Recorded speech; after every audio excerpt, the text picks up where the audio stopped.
സംന്യാസാശ്രമധർമ്മവിധാത്രീം ബ്രഹ്മജ്ഞാനസുധാരസദാത്രീം സദ്ഗുരുരൂപധരാം സർവജ്ഞാം അമൃതാനന്ദമയീം പ്രണമാമി. സ്ഥാപകായ ച ധർമ്മസ്യ സർവധർമ്മസ്വരൂപിണേ അവതാരവരിഷ്ഠായ രാമകൃഷ്ണായ തേ നമഃ. മൂകം കരോതി വാചാലം പങ്കും ലംഘയത്തെ ഗിരിം യത്കൃപാതമഹം വന്ദേ പരമാനന്ദമാധവം. ബ്രഹ്മചര്യവ്രതീ ദണ്ഡീ സർവവേദാന്തപണ്ഡിതഃ ശ്രീമദ്വിവേകയോഗീ മാം പ്രചോദയതു സർവദാ.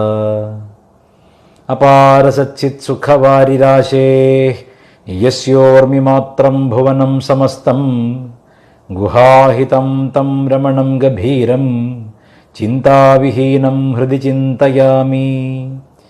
സദാശിവസമാരംഭാം ശങ്കരാചാര്യമധ്യമാം അസ്മദാചാര്യപര്യന്താം വന്ദേ ഗുരുപരമ്പരാം. ശ്രുതിസ്മൃതിപുരാണാനാമാലയം കരുണാലയം നമാമി ഭഗവത്പാദശങ്കരം ലോകശങ്കരം.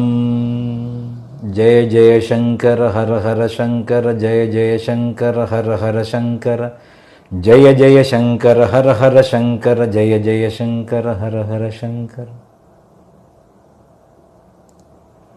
നമസ്കാരം സുഹൃത്തുക്കളെ. ഇന്ന് മുമുക്ഷു എന്ന് പറയുന്ന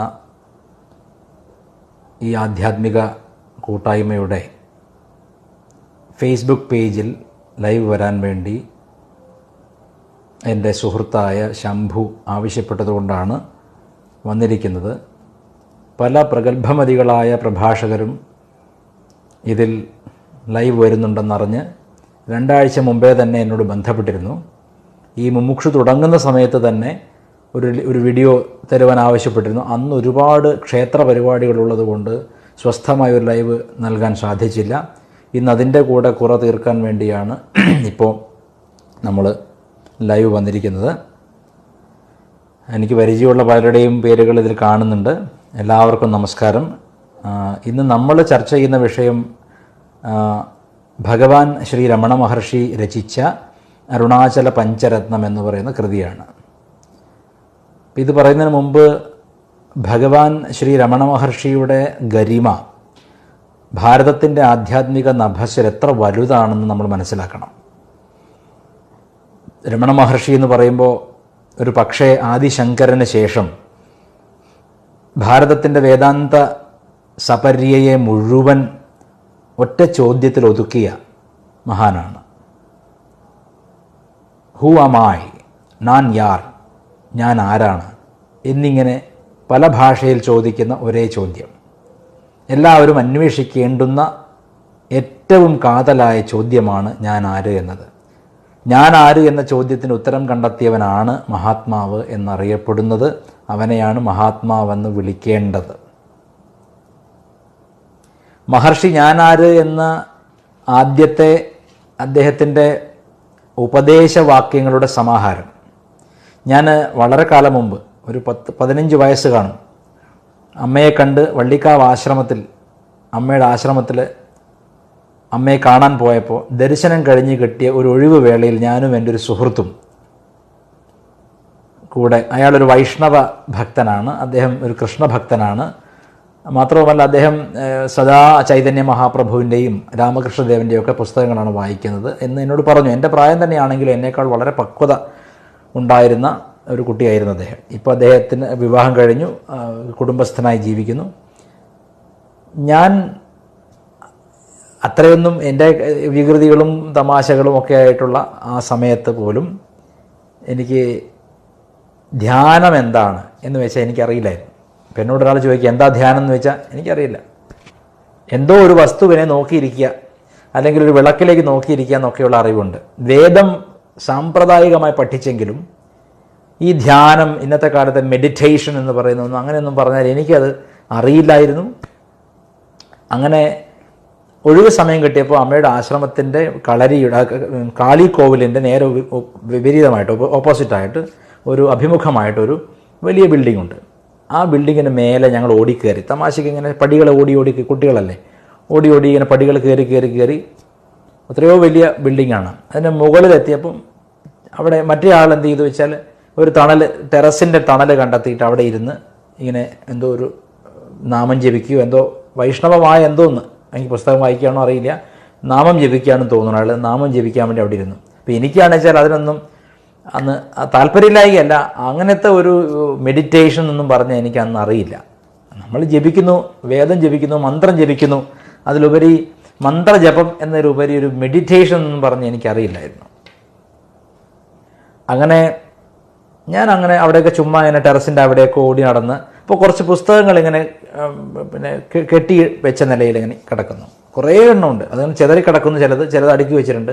അത് പബ്ലിഷ് ചെയ്തിട്ട് ബാക്കി വന്നതോ അല്ലെങ്കിൽ ഒരുപാട് വന്നതിന് ബാക്കി വന്നതോ ഒറ്റമാണ്, ആരും ശ്രദ്ധിക്കാതെ കിടക്കുകയാണ്. അപ്പം അതിലൊരു പുസ്തകത്തിൽ ഭഗവാൻ രമണ മഹർഷി എനിക്ക് മുമ്പേ അറിയാം, ഫോട്ടോ കണ്ടിട്ട് ഒക്കെ വീട്ടിലും മറ്റും കണ്ടിട്ടൊക്കെ അറിയാം. മറ്റു രീതിയിലും ഭഗവാനായിട്ടൊരു ബന്ധമുണ്ടെന്ന് കൂട്ടിക്കോളൂ. പക്ഷേ അദ്ദേഹത്തിൻ്റെ പുസ്തകങ്ങളൊന്നും തന്നെ ഞാൻ വായിച്ചിരുന്നില്ല. ഇദ്ദേഹത്തിൻ്റെ പേരിൽ പുസ്തകങ്ങളുണ്ടെന്ന് പോലും എനിക്കറിയില്ലായിരുന്നു. രമണ മഹർഷി എന്നൊരു മഹാത്മാവിൻ്റെ പേരിൽ പുസ്തകങ്ങളുണ്ട് എന്ന് പോലും എനിക്കറിയില്ലായിരുന്നു. അപ്പം ഞാൻ എന്ത് ചെയ്തു, അതിൽ ആദ്യത്തെ പുസ്തകം ഇങ്ങനെ എടുത്തു. ചെറിയൊരു പുസ്തകമാണ്, ഒരു കൈപ്പുസ്തകം. അതിൻ്റെ പേര് ഞാൻ ആര് എന്നാണ്, ചോദ്യചിഹ്നം. അപ്പോൾ എനിക്ക് തോന്നി കൊള്ളാമല്ലോ പുസ്തകം. ഇപ്പോൾ പണ്ടൊക്കെ ഒരു ശീലം എന്ന് വെച്ചാൽ വലിയ പുസ്തകമൊക്കെ ഒരുമിച്ചിരുന്ന് വായിക്കുന്നതിന് പകരം ചുമ്മാ പകുത്തു നോക്കും. പകുത്തു നോക്കുമ്പോൾ എന്ത് കിട്ടുന്നു അതെനിക്കുള്ള ഉപദേശമായിട്ട് എടുക്കുക ഒരു പതിവായിരുന്നു. അത്രയും നമുക്ക് കുട്ടിക്കാലത്ത് അറിയുള്ളൂ. പിന്നെ വേദമൊന്നും പുസ്തകം നോക്കിയല്ല പഠിക്കുന്നത്, എല്ലാം കേട്ടിട്ട് തിരുവ ചൊല്ലിയിട്ട്, സന്ധ്യാ തിരുവ എന്ന് പറയും, തിരുവ ചൊല്ലിയാണ് പഠിക്കുന്നത്. അപ്പോൾ പുസ്തകത്തിൻ്റെ ആവശ്യമേ വരാറില്ല ആ കാര്യത്തിൽ. പിന്നെ സ്കൂളിലെ പുസ്തകങ്ങൾ മാത്രമേ ഉള്ളൂ. പിന്നെ സമ്മാനം കിട്ടിയ കുഞ്ഞുണ്ണി മാഷിൻ്റെ ചില അമൃത കഥകൾ, മാക്സിം ഗോർക്കിയുടെ അമ്മ, അത് സമ്മാനം കിട്ടിയ പുസ്തകങ്ങൾ വായിക്കും എന്നല്ലാതെ ഒരു പുസ്തക വായനയൊന്നും അങ്ങനെ ആ കാലത്തുണ്ടായിരുന്നില്ല. പെട്ടെന്ന് ഞാൻ ഈ പുസ്തകം എടുത്തിട്ട് എൻ്റെ ചിന്ത ഇതായിരുന്നു, എൻ്റെ ചോദ്യം ഇതായിരുന്നു, ഇപ്പോൾ എൻ്റെ കൂട്ടുകാരൻ ഏതായാലും ധ്യാനിക്കാനിരിക്കുകയാണ്. അപ്പോൾ കൂട്ടുകാരൻ ധ്യാനിക്കാനിരിക്കും, എനിക്ക് ധ്യാനം എന്താണെന്ന് അറിയുപോലുമില്ല. അപ്പോൾ ഞാൻ ഈ മുത്തശ്ശൻ്റെ അതേ മാതിരി തോന്നി എനിക്ക്, മഹർഷിയുടെ മുഖം കണ്ടപ്പോൾ മുത്തശ്ശനെ പോലെ തന്നെ തോന്നി. അപ്പോൾ ഞാൻ പറഞ്ഞു മനസ്സിൽ, മുത്തശ്ശ എന്താണ് ധ്യാനം എന്ന് മനസ്സിലങ്ങ് ചോദിച്ചിട്ട്, എനിക്ക് തിരക്കാണ്, ഓടണം. അപ്പോൾ ഓടുന്നതിന് മുമ്പ് പെട്ടെന്ന് ഉപദേശം കിട്ടണം.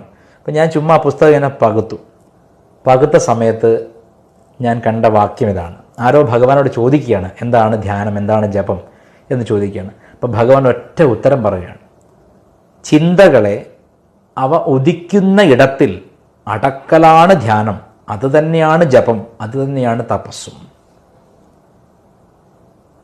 ആ ഒറ്റ വാക്ക് എനിക്ക് കേട്ടപ്പോൾ, അത്രയൊന്നും ചിന്തിക്കാൻ കഴിവുള്ള ആളല്ലെങ്കിലും പെട്ടെന്ന് എൻ്റെ മനസ്സിൻ്റെ ആഴങ്ങളിൽ എവിടെയോ പോയിട്ട് ആ വാക്കിൻ്റെ പിന്നിൽ വാക്കിനെ വെല്ലുന്ന തരത്തിലുള്ള വലിയൊരു തപോബലം, അല്ലെങ്കിൽ നമ്മൾ പറയാറില്ലേ ഈ ലെൻസ് വെച്ചിട്ട് സൂര്യബിംബം ഇങ്ങനെ ആവാഹിച്ചിട്ട് പഞ്ഞി കത്തിക്കുന്ന പരിപാടി കുട്ടികളൊക്കെ ചെയ്യുമല്ലോ. ഭൂതക്കണ്ണാടി ലെൻസ് ഇങ്ങനെ വെച്ചിട്ട് സൂര്യപ്രകാശം അതിലൂടെ കടത്തി വിട്ടിട്ട് താഴെ ഒരു പഞ്ഞിക്കെട്ട് വെച്ചിട്ട് വെയിലത്ത് കത്തിക്കും. പണ്ടൊക്കെ തമാശ അത് കളിക്കുമായിരുന്നു. അതുപോലെ തോന്നി എനിക്ക്. ഈ മനുഷ്യൻ്റെ വാക്ക് ലെൻസിലൂടെ കടന്നു വരുന്ന സൂര്യൻ്റെ പ്രകാശമാണ്. ഒന്നും അറിയാതിരുന്ന, ഇത്തരം തത്വങ്ങളൊന്നും അറിയാതിരുന്ന സാധുവായ ഞാൻ, ഒരു സ്വധർമാചരണയുക്തനായ ഞാൻ എനിക്ക് കിട്ടിയ ഉത്തരം ശരിക്കും പറഞ്ഞാൽ കൊടുങ്കാറ്റടിച്ചതുപോലെ. ഇപ്പം അറിയില്ലായിരുന്നു. പക്ഷേ എന്താണ് ധ്യാനം? എൻ്റെ വിചാരം മറ്റെന്തിനെയോ നമ്മൾ ധ്യാനിച്ചിരിക്കുകയാണ്, നമ്മൾ മറ്റെന്തിനെയോ നോക്കിയിരിക്കുന്നതാണ് ധ്യാനം, മറ്റെന്തോ നമ്മൾ ആവാൻ വേണ്ടി ശ്രമിക്കുന്നതാണ് ധ്യാനം എന്നൊക്കെയായിരുന്നു എൻ്റെ ചിന്ത. പക്ഷേ ഉത്തരം കേട്ടോളൂ, ഉദിക്കുന്ന ഇടത്തിൽ, ചിന്തകളെ അവ ഉദിക്കുന്ന ഇടത്തിൽ അടക്കലാണ് തപസ്, അതുതന്നെയാണ് ജപം, അതുതന്നെയാണ് ധ്യാനം. അതുവരെ ജീവിതത്തിൽ ഞാൻ ചിന്തിച്ചിട്ടില്ലാത്ത ഒരു ഡയമെൻഷൻ എനിക്ക് കിട്ടി. അതുവരെ ഞാൻ ചിന്തിച്ചിട്ടേ ഉണ്ടായിരുന്നില്ല അങ്ങനെ ഒരു സംഭവം. അതായത് സബ്ജക്റ്റീവ് റിയാലിറ്റി, ഞാനെന്ന തത്വത്തെ, അതായത് ചിന്തിക്കുന്നത് ആര് എന്ന് ചിന്തിച്ചിട്ടായില്ല.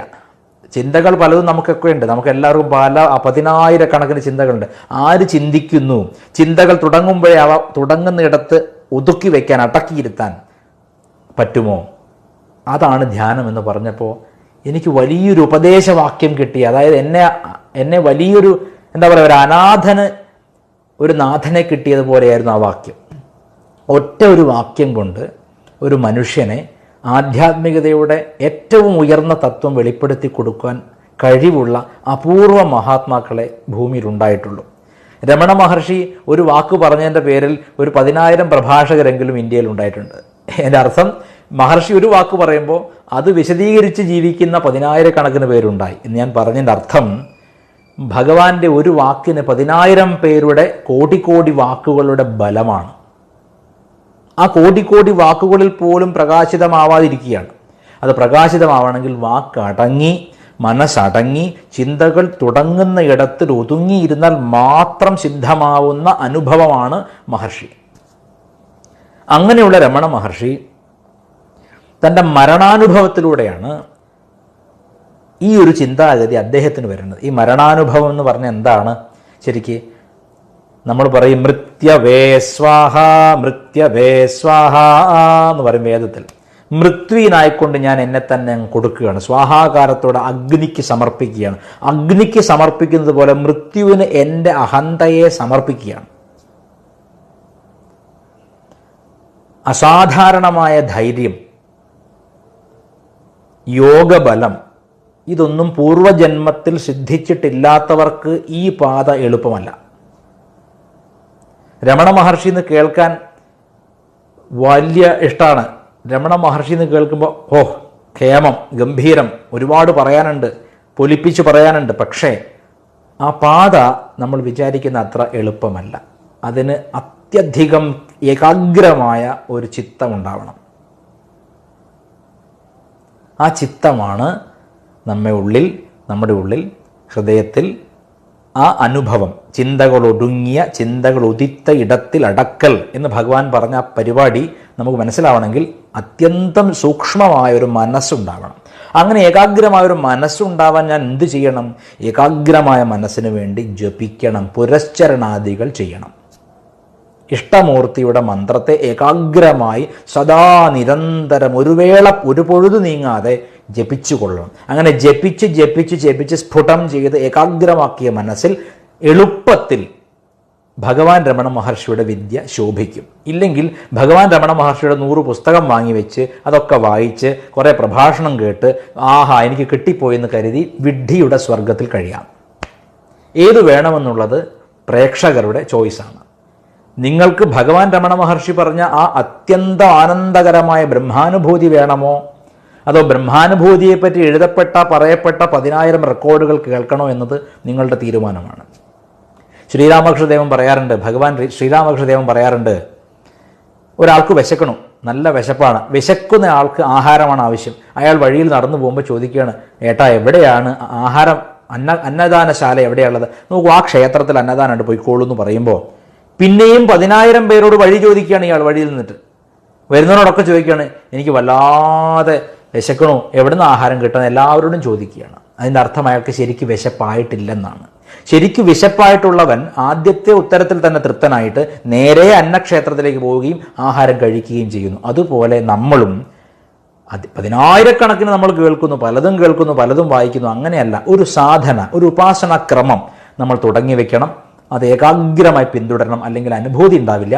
നമ്മൾ എന്തൊക്കെയോ തലയിൽ കയറ്റിയെന്ന് മാത്രമേ നമുക്ക് തോന്നുന്നു. അത്തരത്തിൽ നമ്മൾ പതിച്ചു പോവാതിരിക്കണമെങ്കിൽ നമുക്ക് ആര് വേണം? ഒരു സദ്ഗുരു വേണം. മഹാനായ ഓഷോ പറയാറുണ്ട്, തെളിഞ്ഞിരിക്കുന്ന ഒരു വിളക്കിൽ നിന്നേ മറ്റൊരു വിളക്ക് തെളിക്കാൻ പറ്റൂ എന്നതുപോലെ നിങ്ങളോടൊപ്പം ജീവിച്ചിരിക്കുന്ന ഒരു ഗുരുവിൻ്റെ സാമീപ്യം നിങ്ങൾക്ക് ആവശ്യമാണ്. സത്യത്തെ അറിഞ്ഞൊരു ഗുരുവിൻ്റെ സാമീപ്യത്തിൽ ആ ഗുരുവിങ്കിൽ നിന്ന് നിങ്ങൾ മന്ത്രദീക്ഷ നേടണം. ആ ഗുരുവിൻ്റെ ശക്തിപാതം നിങ്ങൾ അനുഭവിക്കണം. എങ്കിലേ നിങ്ങൾക്ക് ഇത് ശരിക്ക് സൂക്ഷ്മമായി നേടാൻ സാധിക്കൂ. ഗുരുവില്ലാത്ത യാത്ര ഇരുട്ടത്ത് കാട്ടിലൂടെ നടക്കുന്നത് പോലെയാണ്. ഇത് മനസ്സിലാക്കിക്കോളൂ.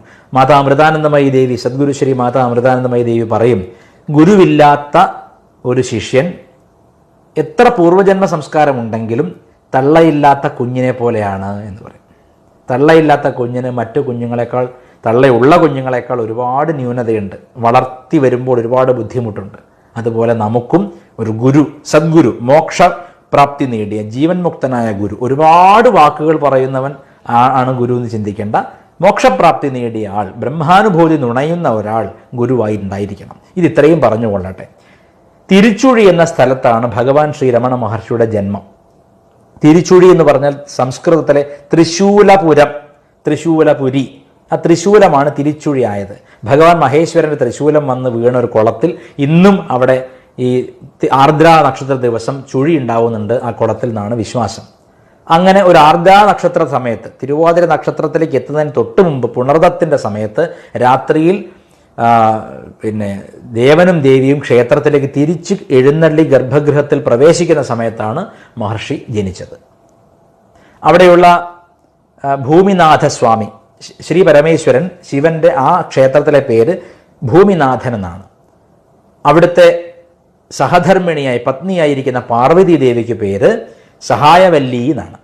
ഇപ്പം രമണ മഹർഷി, നമ്മൾ വിചാരിക്കും രമണ മഹർഷി 16 വയസ്സിൽ ആ മരണാനുഭവം ഉണ്ടായ ശേഷം ഭഗവാൻ നേരെ തിരുവണ്ണാമലയ്ക്ക് പോയി, വീട്ടിൽ പറയാണ്ട പോയി എന്നാണ്. ശരിക്കും അതല്ല ഭഗവാന്റെ ആദ്യത്തെ ഒളിച്ചോട്ടം. ഭഗവാന്റെ ആദ്യത്തെ ഒളിച്ചോട്ടം വളരെ ചെറിയ പ്രായത്തിലാണ്. ഭഗവാൻ എനിക്ക് തോന്നുന്നു 10 വയസ്സോ മറ്റും കാണണം, ചെറിയ കുട്ടിയാണ്. ആ സമയത്ത് 10 വയസ്സില്ല ഭഗവാൻ, ചെറിയ കുട്ടി 6-7 വയസ്സ് കാണണം. ആ സമയത്ത് ഒരു ദിവസം ഭഗവാന്റെ അച്ഛൻ എന്ന് പറഞ്ഞാൽ അന്നത്തെ വക്കീൽ ജോലി ചെയ്യുന്ന ആളായിരുന്നു. അന്നത്തെ കാലത്തെ ഈ തർക്കങ്ങളൊക്കെ പരിഹരിക്കുന്ന ആളായിരുന്നു. അപ്പോൾ അദ്ദേഹം ഒരുപാട് കേസുകളുടെ ഫയലുകൾ, പേപ്പറുകൾ ഇങ്ങനെ വീട്ടിൽ സൂക്ഷിക്കുമായിരുന്നു.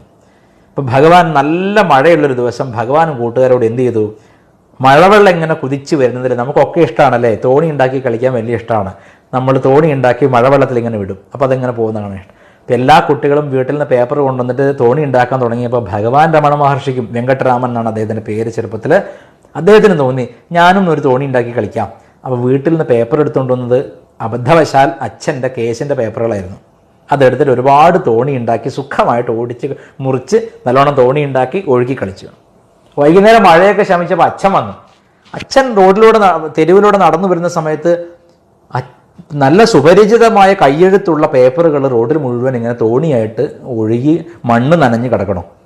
അപ്പോൾ എടുത്തു നോക്കിയപ്പോൾ തൻ്റെ കേസിൻ്റെ പേപ്പറുകളാണ്.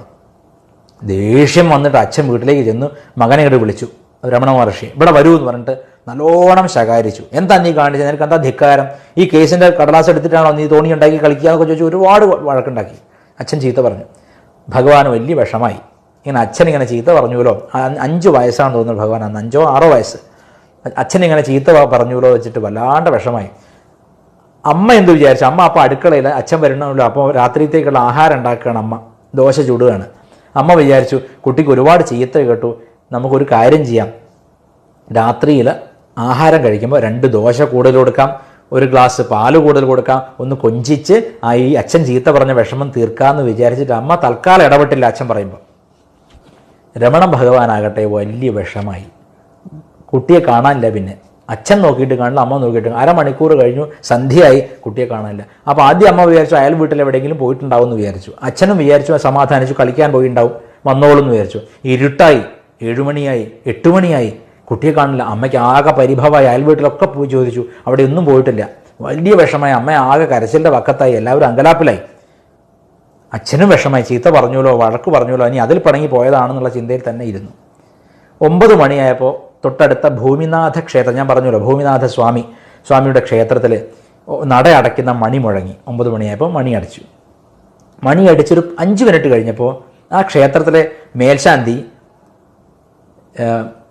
ഭഗവാന്റെ കൈയും പിടിച്ച്, അതായത് കുട്ടിയായിട്ടുള്ള വെങ്കട്ടരാമൻ്റെ കൈയും പിടിച്ചിട്ട് വീട്ടിലേക്ക് കയറി വരികയാണ്. ആശ്വാസമായി അമ്മയ്ക്ക്. ഹാവൂ, എൻ്റെ കുട്ടിയെ കാണാൻ കരഞ്ഞ് വശായി. എവിടെയായിരുന്നു നീ എന്ന് ചോദിച്ചപ്പോൾ മേൽശാന്തി പറയുകയാണ്, ഞാൻ ക്ഷേത്രത്തിൽ ഓരോ നടയായിട്ട് ഇങ്ങനെ പൂട്ടി വരികയാണ്, ക്ഷേത്രം പൂട്ടുകയാണ്. അപ്പോൾ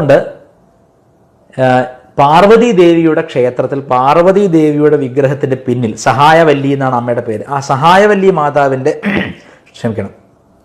വിഗ്രഹത്തിൻ്റെ പുറകിൽ എന്തോ ഒരാൾപ്പെരുമാറ്റം. ഞാൻ നോക്കുമ്പോൾ വെങ്കട്ടരാമനാണ്. അവൻ പേടിച്ചിട്ട് അച്ഛൻ ചീത്ത പറഞ്ഞിട്ട് ജഗദംബയുടെ പിന്നിൽ അഭയം തേടിയതാണ് എന്ന് പറഞ്ഞു. അങ്ങനെ വീട്ടിൽ കൊണ്ടുവിട്ടു. അപ്പോൾ ഈ സംഭവം വളരെ ആ കുട്ടിയുടെ പൂർവ്വജന്മ സംസ്കാരത്തെ കാണിക്കുന്നതാണ്. അതായത് രമണ ഭഗവാൻ മനുഷ്യരെ ആരും ആശ്രയമായി അന്നേ സ്വീകരിച്ചിട്ടില്ല. മധുര മീനാക്ഷിയുടെ ക്ഷേത്രത്തിൽ പോയിട്ട് 63 നായന്മാരുടെ മുമ്പിൽ പോയി ഇങ്ങനെ തൊഴുതു പിടിച്ച് നിൽക്കും. മീനാക്ഷിയുടെ മുമ്പിൽ പ്രത്യേകിച്ച് ഒരു ദുഃഖമില്ലെങ്കിലും വെറുതെ കണ്ണ് നനഞ്ഞ് കണ്ണീരൊഴുക്കി പ്രാർത്ഥിച്ച് ഒന്നും പ്രാർത്ഥിക്കണില്ല, കരഞ്ഞുകൊണ്ട് തൊഴുതുകൊണ്ട് നിൽക്കും. അപ്പം ഭഗവാന് ഈ ശക്തി സംബന്ധം, പാർവതിയുമായുള്ള ശക്തി സംബന്ധം 5-6 വയസ്സിൽ തന്നെ സംഭവിച്ചിട്ടുണ്ട്. അത് ഞാൻ പറഞ്ഞത് ആദ്യമായിട്ടല്ല മരണാനുഭവം വന്നപ്പോൾ ഓടിപ്പോയത്. അച്ഛനിൽ നിന്ന് ശകാരം കേട്ടപ്പോഴും ഈശ്വരനെ ആശ്രയിക്കുക എന്നുള്ള ആ ഒരു ഒളിച്ചോട്ടം ഭഗവാൻ നടത്തിയിട്ടുണ്ട്. അങ്ങനെയുള്ള രമണ മഹർഷി ഏറ്റവും ലളിതവും എന്നാൽ ഏറ്റവും സങ്കീർണവുമായ, ഒരേ സമയം ഏറ്റവും ലളിതവും സങ്കീർണവുമായ ഒരു മെത്തഡാണ്, ഒരു രീതിയാണ് ഞാൻ ആര് എന്ന ചിന്തകളുടെ മൂലസ്രോതസ്സിൽ ചിത്തത്തെ ഒതുക്കുന്ന വിദ്യ, ബ്രഹ്മവിദ്യയെ, ആത്മവിദ്യയെ ഉപദേശിച്ചത്. ഈ വിദ്യയുടെ പേരാണ് ഹൃദയവിദ്യ. ഹൃദയവിദ്യ എന്ന് പറഞ്ഞാൽ ചിന്തകൾ ഉദിക്കുന്നത് ഹൃദയത്തിങ്കൽ നിന്നാണ്. ആ അഹന്തയുടെ മൂലസ്രോതസ്സായിരിക്കുന്ന ആത്മാവിങ്കൽ ഇതെല്ലാത്തെയും അടക്കി താനായി വർത്തിക്കണം എന്നുള്ളതാണ് ഭഗവാന്റെ ഉപദേശത്തിൻ്റെ സാരം എന്ന് പറയുന്നത്. രമണ മഹർഷി സംസ്കൃതം സ്കൂളിൽ വളരെ കുറച്ച് മാത്രമേ പഠിച്ചിട്ടുള്ളൂ. അദ്ദേഹം പഠിച്ചത് ക്രിസ്ത്യൻ സ്കൂളിലാണ്. സംസ്കൃതം ഒട്ടൊന്നും അറിയില്ല അദ്ദേഹത്തിന്. പക്ഷേ ഇന്ന് നാം പഠിക്കുന്ന വേദാന്ത കൃതികളിൽ ഏറ്റവും മികച്ച കൃതികൾ എന്ന് പറയുന്നത് ശങ്കരാചാര്യസ്വാമികളുടെയും രമണ മഹർഷിയുടേതുമാണ്. രമണ മഹർഷി ആരും പഠിപ്പിക്കാതെ തന്നെ, അദ്ദേഹം സാക്ഷാൽ ജ്ഞാന സ്വരൂപനാണ്, ജ്ഞാനസംബന്ധനാണ്. നമ്മൾ പഴനിയിൽ പാടില്ലേ, നമ്മൾ ജ്ഞാന പണ്ഡിത സ്വാമി എന്ന് പഴനി മുരുകനെ പറ്റി പറയും. അതേ പഴനി മുരുകൻ തന്നെയാണ്, ആ സുബ്രഹ്മണ്യൻ തന്നെയാണ് രമണ മഹർഷിയായി അവതരിച്ചത്. അതുകൊണ്ട് അദ്ദേഹത്തിന് ആരിൽ നിന്നൊന്നും പഠിക്കേണ്ട കാര്യമില്ല, താനേ തന്നെ അദ്ദേഹം ജ്ഞാനസ്വരൂപനാണ്. ഒരിക്കൽ ഇതുപോലെ അരുണാചലത്തെപ്പറ്റി ഭഗവാൻ എന്തെങ്കിലും ഒന്ന്, തിരുവണ്ണാമലയെപ്പറ്റി അരുണാചലത്തെപ്പറ്റി ഞാൻ പറയേണ്ട കാര്യമില്ലല്ലോ. ചിലർ വിഷയം എന്താണെന്നൊക്കെ ഇപ്പോഴേ ചോദിക്കുന്നുണ്ട്. ഇന്നലെ മുതൽ വിഷയം ഇതിൽ അഡ്വർടൈസ് ചെയ്തിരുന്നു എന്താണ് വിഷയമെന്ന്. ഇപ്പോൾ ചോദിക്കുന്നതിൽ എന്താണ് അർത്ഥം എന്ന് എനിക്കറിയില്ല. വിഷയം എന്താണെന്ന് ചോദിക്കുന്നുണ്ട്. ഇന്നലെ മുതലേ ഇതിൽ ഈ പേജിൽ ഇങ്ങനെ ഇട്ടുണ്ടെന്നാണ് ഞാൻ മനസ്സിലാക്കണേ. അപ്പോൾ അരുണാചലം എന്ന് പറഞ്ഞാൽ ഭൂമിയിൽ ശിവലിംഗം പ്രത്യക്ഷപ്പെട്ട ആദ്യത്തെ സ്ഥലം. അതുവേ തലം അരുണാചലം തലം യാവിലും അധികം എന്ന് നന്ദിവാക്യമുണ്ട്. ശ്രീ നന്ദികേശ്വരൻ അരുണാചല മാഹാത്മ്യത്തിൽ പറയുകയാണ്, അതുവേ തലം അരുണാചലം തലം യാവിലും അധികം. അതാണ് സ്ഥലം, മുക്തിസ്ഥലം. ഏത് മികച്ച തീർത്ഥഘട്ടത്തെക്കാളും വലിയ തീർത്ഥഘട്ടം, മികച്ച തീർത്ഥഘട്ടം അരുണാചലമാണ് എന്ന് പറയുന്നു. എല്ലാറ്റിനേക്കാളും മികച്ചത്. എന്തുകൊണ്ട് മികച്ചത്? മറ്റ് ചിദംബരത്തിൽ ദർശനം ചെയ്താൽ മോക്ഷം, കമലാലയത്തിൽ ജനിച്ചാൽ മോക്ഷം, കാശിയിൽ മരിച്ചാൽ മോക്ഷം. ചിദംബരത്തെ അരുണാചലത്തെ സ്മരണാത് അരുണാചലം, ചിന്തിച്ചാൽ പോലും, ഏകാഗ്രമായ അരുണാചലത്തെ ചിന്തിച്ചാൽ പോലും മോക്ഷം കിട്ടും. ദൂരം പ്രസക്തമല്ല എന്നാണ് പറയുന്നത്. പുരാണങ്ങളെല്ലാം ഉദ്ഘോഷിക്കുന്നത് സ്കന്ദപുരാണം, സ്കാന്തം എന്ന് പറയാം. സ്കാന്തപുരാണത്തിൽ വ്യക്തമായി പറയുന്നുണ്ട്, തെക്ക് ദിക്കിൽ അരുണാചല ക്ഷേത്രം എന്നൊരു വിശേഷപ്പെട്ട സ്ഥലമുണ്ട്, അരുണഗിരിയുണ്ട്. ആ സ്ഥലം ഭാരതത്തിലെ ഏറ്റവും മികച്ച മുക്തിസ്ഥലമാകുന്നു എന്ന് സ്കന്ദപുരാണം പറയുന്നുണ്ട്. അരുണാചല മാഹാത്മ്യം പറയുന്നുണ്ട്. അതുപോലെ പല അരുണാചല പുരാണം പറയുന്നുണ്ട്. അനേകം നമ്മുടെ സദ്ഗ്രന്ഥങ്ങളിൽ അരുണാചലത്തിൻ്റെ മഹിമ പറയുന്നുണ്ട്. ഈ അരുണാചലം ദൃഷ്ടിയിൽ, കാഴ്ചയിൽ വെറും കല്ലും മണ്ണും വെച്ചിട്ടുള്ള ഒരു മലയാണ്. ദൃഷ്ടിയിൽ അതാണ്. എൻ്റെ ഒരു കൂട്ടുകാരൻ, ഞാൻ വളരെ നിർബന്ധിച്ചിട്ട് തിരുവണ്ണാമലയ്ക്ക് പോയി. പലപ്പോഴും ഞാൻ അയാളോട് പറയും, നിങ്ങൾ ഈ ബിസിനസ് ആണെന്ന് പറഞ്ഞ് നടക്കരുത്, എന്തായാലും തിരുവണ്ണാമല പോകണമെന്ന് പറയും. അയാൾ പോയിട്ട് വന്നിട്ടുണ്ട്, പറഞ്ഞു നല്ല പൊരി വെയിലായിരുന്നു, ഒരു മല അത്രയേ ഉള്ളൂ എന്ന് പറഞ്ഞു. അപ്പോൾ തിരുവണ്ണാമല എത്ര ശക്തിയുണ്ട് എന്നുള്ളതല്ല പ്രശ്നം, നമ്മുടെ മനസ്സിന് എത്ര റിസെപ്റ്റിവിറ്റി ഉണ്ട് എന്നുള്ളത് വലിയ പ്രശ്നമാണ്. പച്ച വിറക് കത്തിക്കുക എന്ന് പറഞ്ഞാൽ ദുഷ്കരമാണ്. വിറകൊന്ന് ഉണങ്ങിയാലേ കത്തിക്കാൻ പറ്റൂ. വിറകുണക്കാൻ തപസ്സ് വേണം. ആ തപസ്സ് ഞാൻ നേരത്തെ പറഞ്ഞ പോലെ മന്ത്രജപാതി പുരശ്ചരണാദി കർമ്മങ്ങൾ ചെയ്ത് കൃത്യമായി മനസ്സിനെ ഏകാഗ്രമാക്കി പൂർവ്വജന്മത്തിലെങ്കിലും അല്പം നാമം ജപിച്ചവന് അരുണാചലത്തിൻ്റെ സമീപത്ത് പോയാൽ താനേ മനസ്സ് പ്രശാന്തി അനുഭവിക്കും. ഇത് അനുഭവമാണ്, അല്ലാത്തവൻ പോയിട്ട് കാര്യമില്ല, അത് വേറെ കാര്യം. പക്ഷേ തമിഴ്നാട്ടിൽ ഇപ്പോഴും സാധാരണക്കാർക്ക് അരുണാചലം ശിവൻ തന്നെയാണ്. രമണ ഭഗവാൻ അത് വീണ്ടും അടിവരയിട്ട് പറയുകയാണ്. ചില പ്രഭാഷകർ പറയും, രമണ മഹർഷിക്ക് അരുണാചലം വേണമെന്നൊന്നും ഇല്ലായിരുന്നു, എന്തായാലും മതിയായിരുന്നു. അങ്ങനെയൊന്നുമല്ല. മഹർഷി സാധാരണ നടക്കുമ്പോൾ മഹർഷിക്ക് നല്ല ഉയരമുണ്ട്. അദ്ദേഹം മിക്കവാറും തല താഴ്ത്തിയിട്ടാണ് നടക്കുക. അപ്പോൾ ഒരാൾ ചോദിച്ചു, ഭഗവാനെ എന്തുകൊണ്ടാണ് ഇങ്ങനെ തല താഴ്ത്തി നടക്കണത് എന്ന് ചോദിച്ചപ്പോൾ ഭഗവാൻ പറയുകയാണ്, ഇതാ അരുണാചലം നിൽക്കുന്നു, നമ്മൾ എങ്ങനെ തലയുയർത്തി നടക്കും? അരുണാചലം ശിവനാണ്, ലോകൈക ഗുരുനാഥനാണ്, നാം തല ഉയർത്തി നടക്കാമോ എന്ന് അദ്ദേഹം പറഞ്ഞിട്ടുണ്ട്. അപ്പോൾ വെറും ഒരു ബിംബമല്ല രമണ മഹർഷിയെ സംബന്ധിച്ച് അരുണാചലം സജീവമായ മൂർത്തമായ ഈശ്വര ചൈതന്യമാണ്, വെറും മലയല്ല. അപ്പോൾ തിരുവണ്ണാമലയിലേക്ക് അദ്ദേഹം എത്തിപ്പെടുന്നത് എല്ലാവർക്കും സുവിദിതമായ കഥയാണ്. അദ്ദേഹത്തിൻ്റെ അമ്മാവൻ തീർത്ഥയാത്ര കഴിഞ്ഞ് വന്നു, വീട്ടിൽ വന്നപ്പോൾ മധുരയിൽ വന്നു. അതായത് അച്ഛൻ അദ്ദേഹത്തിന് 12 വയസ്സിൽ തന്നെ മരിച്ചുപോയി. വീട്ടിൽ വന്ന അമ്മാവനോട് ചോദിക്കുകയാണ്, എവിടെ പോയിരുന്നു എന്ന് ചോദിച്ചപ്പോൾ അമ്മാവൻ പറഞ്ഞു, ഞാൻ തീർത്ഥയാത്ര പോയതാണ് എന്ന് പറഞ്ഞു. എവിടെ പോയി എന്ന് ചോദിച്ചപ്പോൾ പറഞ്ഞു, ഞാൻ തിരുവണ്ണാമലയിൽ പോയി എന്ന് പറഞ്ഞു. തിരുവണ്ണാമലയിൽ എന്നൊരു പേര് കേട്ടപ്പോൾ ഇടി വെട്ടിയ പോലെ ഉള്ളിൽ ഒരു പൂർവ്വജന്മസ്മരണ എന്നോണം എന്തോ അത്ഭുതകരമായൊരു സ്ഥലമാണിതെന്ന് അദ്ദേഹത്തിന് ഓർമ്മ വന്നു, മഹർഷിക്ക് ഓർമ്മ വന്നു, കുട്ടി മനസ്സിൽ ഓർമ്മ വന്നു. വീണ്ടും ചോദിച്ചു, തിരുവണ്ണാമലയോ, അതെവിടെയാണെന്ന് ചോദിച്ചു. അയ്യോ, അതറിയില്ലേ നിനക്ക്, അതാണ് അരുണാചലം എന്ന് പറഞ്ഞതോടുകൂടി അതൊരു ദീക്ഷ പോലെ ഭവിച്ചു. അരുണാചലം എന്നൊരു വാക്ക് കേട്ടപ്പോൾ തന്നെ അതൊരു ദീക്ഷയായിട്ട് മഹർഷിക്ക് ഫീൽ ചെയ്തു. അതിനുശേഷം അദ്ദേഹത്തിൻ്റെ മനസ്സ് കരയ്ക്ക് പിടിച്ചിട്ട മത്സ്യം പോലെ അവിടെ എത്തണമെന്ന ഏക ലക്ഷ്യത്തിലേക്ക് നീങ്ങി. പഠിത്തത്തിൽ താല്പര്യമില്ലാണ്ടായി. അങ്ങനെ ഒരു ദിവസം സ്കൂളിൽ ഫീസ് അടയ്ക്കാൻ ഏട്ടന് വേണ്ടിയിട്ടും അദ്ദേഹത്തിന് വേണ്ടിയിട്ടും വേണ്ടി ഇറങ്ങി പുറപ്പെട്ട പോക്കാണ്. കത്തെഴുതി വെച്ചു, നിൻ്റെ ഫീസ് അടച്ചിട്ടില്ല, ആ പൈസ ബാക്കിയോടെ വെച്ചിട്ടുണ്ട്, ഞാൻ കൊണ്ടുപോവാണ്, പിന്നെ ബാക്കി പണം ഇതിനു വേണ്ടി ആരും അന്വേഷിച്ച് പണം ചിലവാക്കണ്ട എന്ന് പറഞ്ഞു. ഞാൻ എൻ്റെ അച്ഛനെ തേടി പോവുകയാണ് എന്ന് പറഞ്ഞു. തിരുവണ്ണാമല, ഈ അരുണാചലം എന്ന് പറഞ്ഞാൽ രമണ മഹർഷിക്ക് അച്ഛൻ്റെ ഭാവത്തിലാണ്. അതിനൊരു വേറെ തെളിവ്, ഒരിക്കൽ ഇതുപോലെ മഹർഷി അല്പം ആ കാലത്ത് പ്രശസ്തനായ ശേഷം തന്നെ വലിയ ക്ഷേത്രമുണ്ട്, അരുണാചലേശ്വര ക്ഷേത്രം. ഒരാൾ ചോദിക്കുന്നു അരുണാചലം എവിടെയാണെന്ന്. ഇപ്പോൾ കേരളത്തിൽ നിന്ന് പോവുകയാണെങ്കിൽ നിങ്ങൾ ഇവിടുന്ന് കാട്ട്പാടി ജംഗ്ഷൻ, ചെന്നൈക്ക് മുമ്പുള്ള കാട്ട്പാടി ജംഗ്ഷനിലേക്ക് ടിക്കറ്റ് എടുക്കുക. എന്നിട്ട് അവിടെ ഇറങ്ങിക്കഴിഞ്ഞാൽ അവിടുന്ന് 6:45 ഒരു കണക്ഷൻ ട്രെയിൻ, ലോക്കൽ ട്രെയിൻ നേരെ തിരുവണ്ണാമലയ്ക്കുണ്ട്. കണക്ഷൻ ട്രെയിൻ എടുക്കുക, ലോക്കൽ ട്രെയിൻ ഉണ്ട്. 6:45 നേരെ തിരുവണ്ണാമല ചെല്ലും. തിരുവണ്ണാമല ഇറങ്ങിയാൽ അവിടുന്ന് 2.5 കിലോമീറ്റർ ടൗണിൽ നിന്ന് രമണാശ്രമത്തിലേക്ക്. ഇത്ര വേണ്ടു. ശരി. അപ്പോൾ അങ്ങനെ അരുണാചലത്തെ സ്വന്തം അച്ഛനായി കണ്ടതിന് തെളിവ് മഹാക്ഷേത്രത്തിൽ, അരുണാചല ക്ഷേത്രത്തിൽ അദ്ദേഹം ആദ്യമായി 16 വയസ്സിൽ എത്തിച്ചേരുമ്പോൾ, യാത്ര ചെയ്ത് ക്ഷീണിച്ചലഞ്ഞ് വീട് വിട്ടിറങ്ങിയ കുട്ടി ക്ഷേത്രത്തിൽ എത്തിയപ്പോൾ അവിടെ നട തുറന്നിട്ടിരിക്കണു. നേരെ അകത്തേക്ക് കയറിയിട്ട് അദ്ദേഹം ഈ അരുണാചലേശ്വരൻ്റെ ശിവലിംഗത്തിൽ കെട്ടിപ്പിടിച്ചിട്ട് പറഞ്ഞു, അപ്പാ ഞാൻ വന്നേൻ, ഇനി ഇതുക്ക് നീതാൻ എന്ന് പറഞ്ഞു. അച്ഛാ, ഞാൻ വന്നു, ഇനി ഈ ശരീരത്തിന്, ഈ മനസ്സിന്, ഈ ബുദ്ധിക്ക് എല്ലാത്തിനും ആത്മാർപ്പണം ചെയ്യുകയാണ്. ഇതിൻ്റെ വാഴ്വിന് നീ തന്നെ എല്ലാം തുണ എന്ന് പറഞ്ഞ് അച്ഛാ എന്നാണ് വിളിച്ചത്. അപ്പാ ഞാൻ വന്നേൻ എന്നാണ് പറഞ്ഞത്.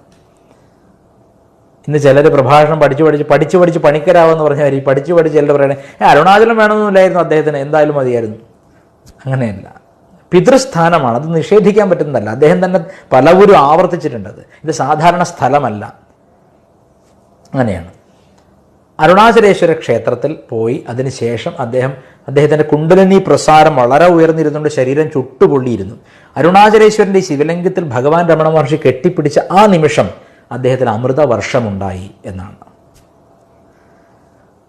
ശേഷം എല്ലാവർക്കും അറിയാവുന്ന ചരിത്രമാണ്. വളരെയധികം ഈ അടുത്ത കാലത്തായി വളരെയധികം അദ്ദേഹം പ്രസിദ്ധനായി, വളരെയധികം ആളുകളിലേക്ക് അദ്ദേഹം എത്തിപ്പെട്ടു.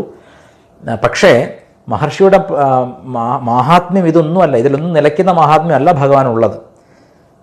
നമ്മുടെ ഏതൊരു ദേവതയെയാണോ സുബ്രഹ്മണ്യൻ അഗ്നി എന്നൊക്കെ വിളിക്കുന്നത്, വേദത്തിൽ അഗ്നി എന്ന് പറഞ്ഞാൽ പുരാണത്തിൽ സുബ്രഹ്മണ്യനാണ്. ഏതൊരു ശക്തിയെയാണോ അഗ്നി എന്ന് വിളിക്കുന്നത് അതിനെ തന്നെയാണ് മുരുകൻ എന്നും സുബ്രഹ്മണ്യൻ എന്നും വിളിക്കുന്നത്. ആ മുരുകൻ തന്നെയാണ് രമണ മഹർഷിയായിട്ട് തിരുവണ്ണാമലയിൽ വന്നു ചേർന്നത്. അത് നമ്മൾ മനസ്സിലാക്കിയിരിക്കേണ്ട കാര്യം. ഇവരോടൊക്കെ ദേവതാ ബുദ്ധി, ഈശ്വര ബുദ്ധി ഇല്ലെങ്കിൽ നമ്മൾ വഴി പഴച്ചു പോകും. നമ്മളെപ്പോലെ തന്നെയാണ് അവരെന്ന് കരുതിയിട്ട് വങ്കത്തം പറയാൻ തുടങ്ങും. അത് പാടില്ല. നമ്മളെപ്പോലെ അല്ല അവർ. ഞാൻ എപ്പോഴും പറയാറുണ്ട്, 10 പടി മേലേക്കുണ്ട്. അപ്പോൾ 1ാമത്തെ പടിയിൽ മേലേക്ക് ചവിട്ടിയവൻ 10 പടിയിൽ പലതവണ കയറി ഇറങ്ങി വരുന്നവൻ 1ാം പടിയിൽ ഇറങ്ങി വരുന്ന സമയത്ത് നമ്മൾ വിചാരിക്കുകയാണ് അവനും ഞാനും ഒരേ പടിയിലാണെന്ന്. അത് തെറ്റാണ്. അവൻ കയറി പോയി വരുന്നവനാണ്. യഥാ യഥാഹി ധർമ്മസ്യ ഗ്ലാനിർഭവതി ഭാരത അഭ്യുത്ഥാനം അധർമ്മസ്യ തദാത്മാനം സൃജാമ്യഹം. അവർ പോയി വരുന്നവരാണ്. സ്വേച്ഛയാ പോയി വരുന്നവരാണ്, ലോകക്ഷേമത്തിനായിക്കൊണ്ട്, ലോക കല്യാണത്തിനായിക്കൊണ്ട്. അങ്ങനെയുള്ള മഹർഷിയോട് അദ്ദേഹത്തിൻ്റെ ശിഷ്യന്മാരിൽ ഏറ്റവും പ്രമുഖനും ഏറ്റവും വലിയ പണ്ഡിതനുമായ ഗണപതി മുനി ഒരിക്കൽ ആവശ്യപ്പെട്ടു, ഭഗവാനെ ഒരു മനോഹരമായ സ്തോത്രം അരുണാചലത്തെപ്പറ്റി അങ്ങ് സംസ്കൃതത്തിൽ രചിക്കണം എന്ന് പറഞ്ഞു. ഇപ്പോൾ 8 മണിയായിട്ടോ, ഞാൻ അല്പസമയം കൂടി എടുക്കുള്ളൂ, സംസ്കൃതത്തിൽ അങ്ങ് രചിക്കണം എന്ന് പറഞ്ഞു. അദ്ദേഹം പറയൂ, എനിക്ക് സംസ്കൃതം അറിയില്ല എന്ന് പറഞ്ഞു. അപ്പോൾ അത് കുഴപ്പമില്ല, അങ്ങേക്ക് ഞാൻ വൃത്തലക്ഷണം പറഞ്ഞു തരാമെന്ന് പറഞ്ഞു. ആര്യ എന്നൊരു വൃത്തം സംസ്കൃതത്തിലുണ്ട്. ആര്യാവൃത്തത്തിൻ്റെ ലക്ഷണം പറഞ്ഞു കൊടുത്തു. എന്നിട്ട് അദ്ദേഹം ഗണപതി മുനി പോയി. അദ്ദേഹം പോയി തിരിച്ചു വരുമ്പോഴേക്ക് 5 സുന്ദര പദ്യങ്ങൾ ആര്യാവൃത്തത്തിൽ ഭഗവാൻ എഴുതി വെച്ചു. അത് ഭഗവാന്റെ തങ്ക കൈയാണ്. ഭഗവാൻ പാചകം ചെയ്താലും ഭഗവാൻ രമണ മഹർഷി കിടന്നുറങ്ങാറില്ല. ഞാൻ ചരിത്രത്തിൽ മാതാമൃതാനന്ദമയി ദേവിയും രമണ മഹർഷിയും മാത്രമേ ഉള്ളൂ ഇങ്ങനെ ഉറക്കം വെടിഞ്ഞ 2 പേരെ ഞാൻ കണ്ടിട്ടുള്ളൂ. ഉറക്കമില്ലാതിരിക്കുന്ന 2 പേരെ ഞാൻ കണ്ടിട്ടുള്ളൂ വെച്ചാൽ ഞാൻ നമ്മൾ മനസ്സിലാക്കിയിട്ടുള്ളൂ. അമ്മയെ കണ്ടിട്ടുണ്ട്, ഭഗവാനെ കണ്ടിട്ടില്ല. ഭഗവാൻ ഇങ്ങനെ ചാരി ഇരിക്കുകയുള്ളൂ, കണ്ണ് തുറന്നിട്ട്. കണ്ണടച്ച് നേരെ കടന്നുറങ്ങിയിട്ടേ ഇല്ല. വീട് വിട്ട് വന്ന ശേഷം അങ്ങനെ കടന്നുറങ്ങിയിട്ടേ ഇല്ല. അദ്ദേഹം ഉണർവിൻ്റെ പര്യായമാണ് മഹർഷി. അമ്മയും അങ്ങനെ തന്നെ. അപ്പോൾ ഭഗവാൻ ഒരു 9 മണിയൊക്കെ ആകുമ്പോൾ ഇങ്ങനെ ഇരിപ്പ് തുടങ്ങിയാൽ 2 മണി കൃത്യം പുലർച്ചെ 2 മണിക്ക് എഴുന്നേൽക്കും. ഇങ്ങനെ ഇരുന്നിടത്ത് എഴുന്നേറ്റിട്ട് നേരെ പോയി കുളിച്ച് നേരെ 2:30 മണിയാകുമ്പോൾ അടുക്കളയിലെത്തും. അടുക്കളയിലെത്തിയിട്ട് അവിടുത്തെ സകല ജോലിയും, ആദ്യം പച്ചക്കറി നുറുക്കുന്നത്, ചമ്മന്തിക്ക് അരയ്ക്കുന്നത്, എല്ലാം സാമ്പാർ ഉണ്ടാക്കുന്നത് എല്ലാം ഭഗവാനാണ്. ഇപ്പോൾ നമ്മൾ ഈ വേദാന്തം പഠിച്ചിട്ട് ചുമ്മാ അനങ്ങാതെ ഉച്ച 12 മണി വിശക്കണ വരെ ഇരിക്കുന്നതല്ല ശരിക്കുള്ളത്. എല്ലാ ജോലിയും ശ്രദ്ധയോടെ ചെയ്യുന്ന ആൾ തന്നെയായിരുന്നു ഭഗവാൻ രമണ മഹർഷി. ആ തെറ്റിദ്ധാരണ മാറണം. എല്ലാ ജോലിയും ചെയ്യുവാൻ, അടുക്കളപ്പണി അടക്കം. അങ്ങനെയാണ് ആ മഹർഷി 5 ശ്ലോകങ്ങൾ എഴുതി. സുന്ദര പദ്യങ്ങളാണ്. എനിക്ക് തോന്നുന്നു സംസ്കൃതം വളരെ കാലം പഠിച്ചവർക്ക് പോലും അങ്ങനെ എഴുതാൻ സാധിക്കില്ല. മഹർഷി എഴുതിയ ആ 5 ശ്ലോകങ്ങൾ നമുക്കൊന്ന് ചൊല്ലാം. ഓം കരുണാപൂർണസുധാബ്ധേ കബളിതഘന വിശ്വരൂപകിരണാവല്യ അരുണാചല പരമാത്മൻ അരുണോ ഭവ ചിത്തകഞ്ജസുവികാസായ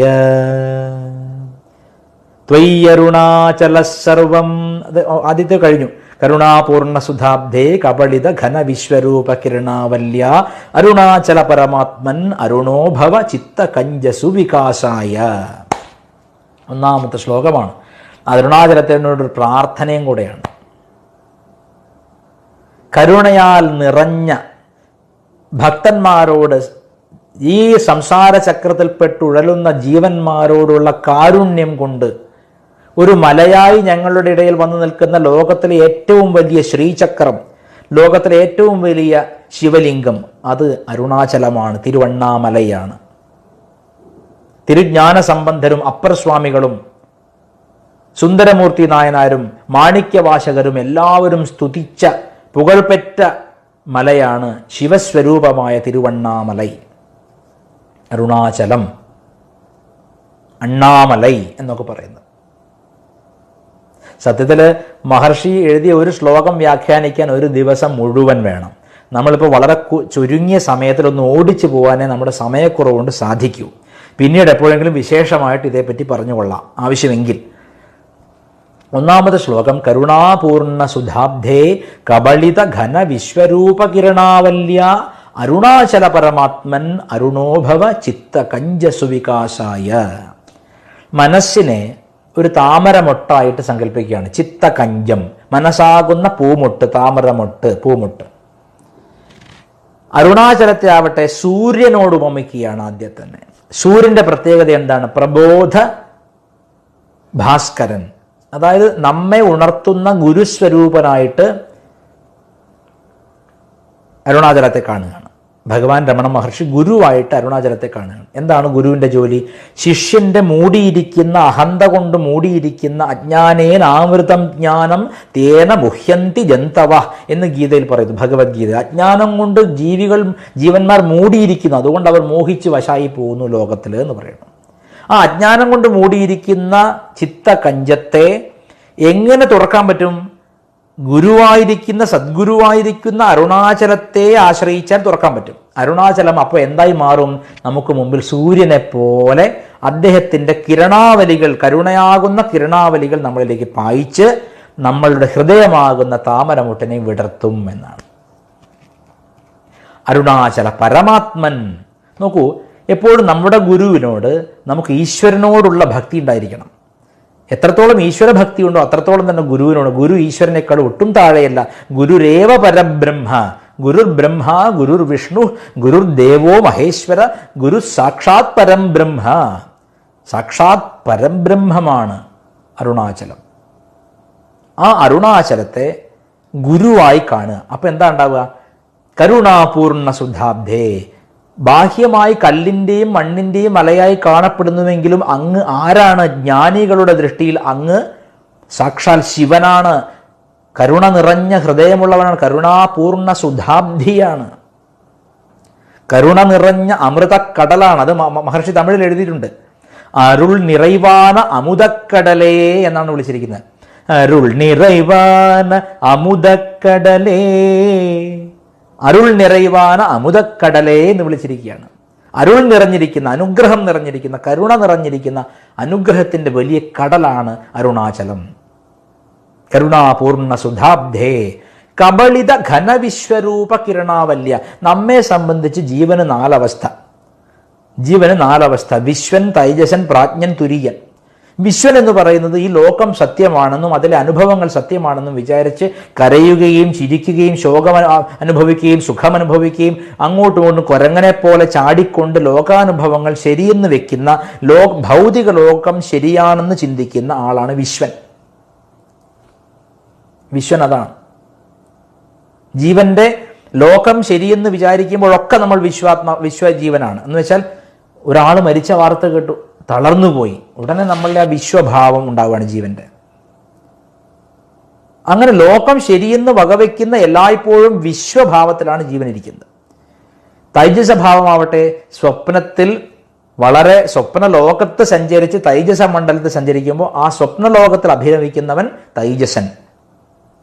പിന്നെയോ പ്രാജ്ഞൻ ആരാണ്? നല്ല ദീർഘയാത്രയൊക്കെ കഴിഞ്ഞു വന്ന് സുഖമായിട്ട് ഉറങ്ങുകയാണ്. ആരെങ്കിലും ചവിട്ടിയാലും അറിയില്ല, ഇടിച്ചാലും അറിയില്ല. അങ്ങനെയുള്ള ഡീപ്പ് സ്ലീപ്പിൽ മനസ്സ് ചിന്തകളില്ലാതെ സ്വപ്നരഹിതമായിട്ട് ആത്മാവിൻ്റെ കടൽ തീരത്ത് വിശ്രമിക്കുന്ന അവസ്ഥയാണ്.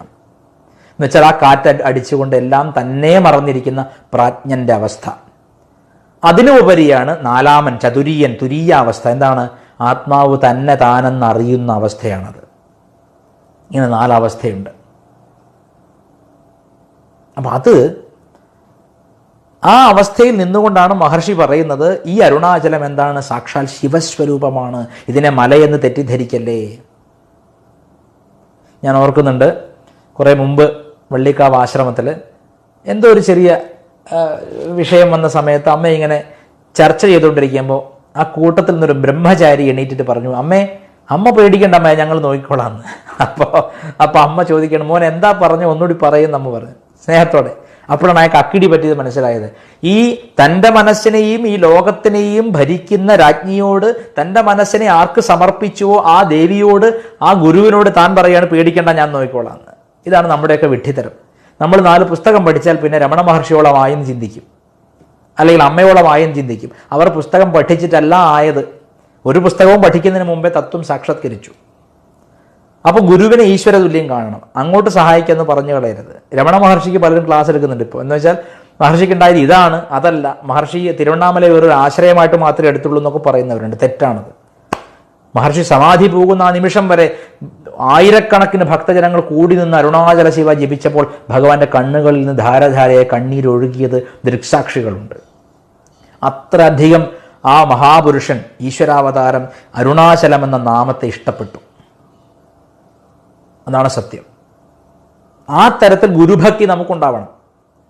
അപ്പോൾ ഭഗവാൻ പറയാണ്, അങ്ങനെ കരുണ നിറഞ്ഞിരിക്കുന്ന കരുണക്കടലേ, എൻ്റെ വിശ്വബോധം, ഞാൻ ഈ ലോകം സത്യമാണെന്ന ബോധം കട്ട പിടിച്ച് ഘനീഭവിച്ചിരിക്കുകയാണ്.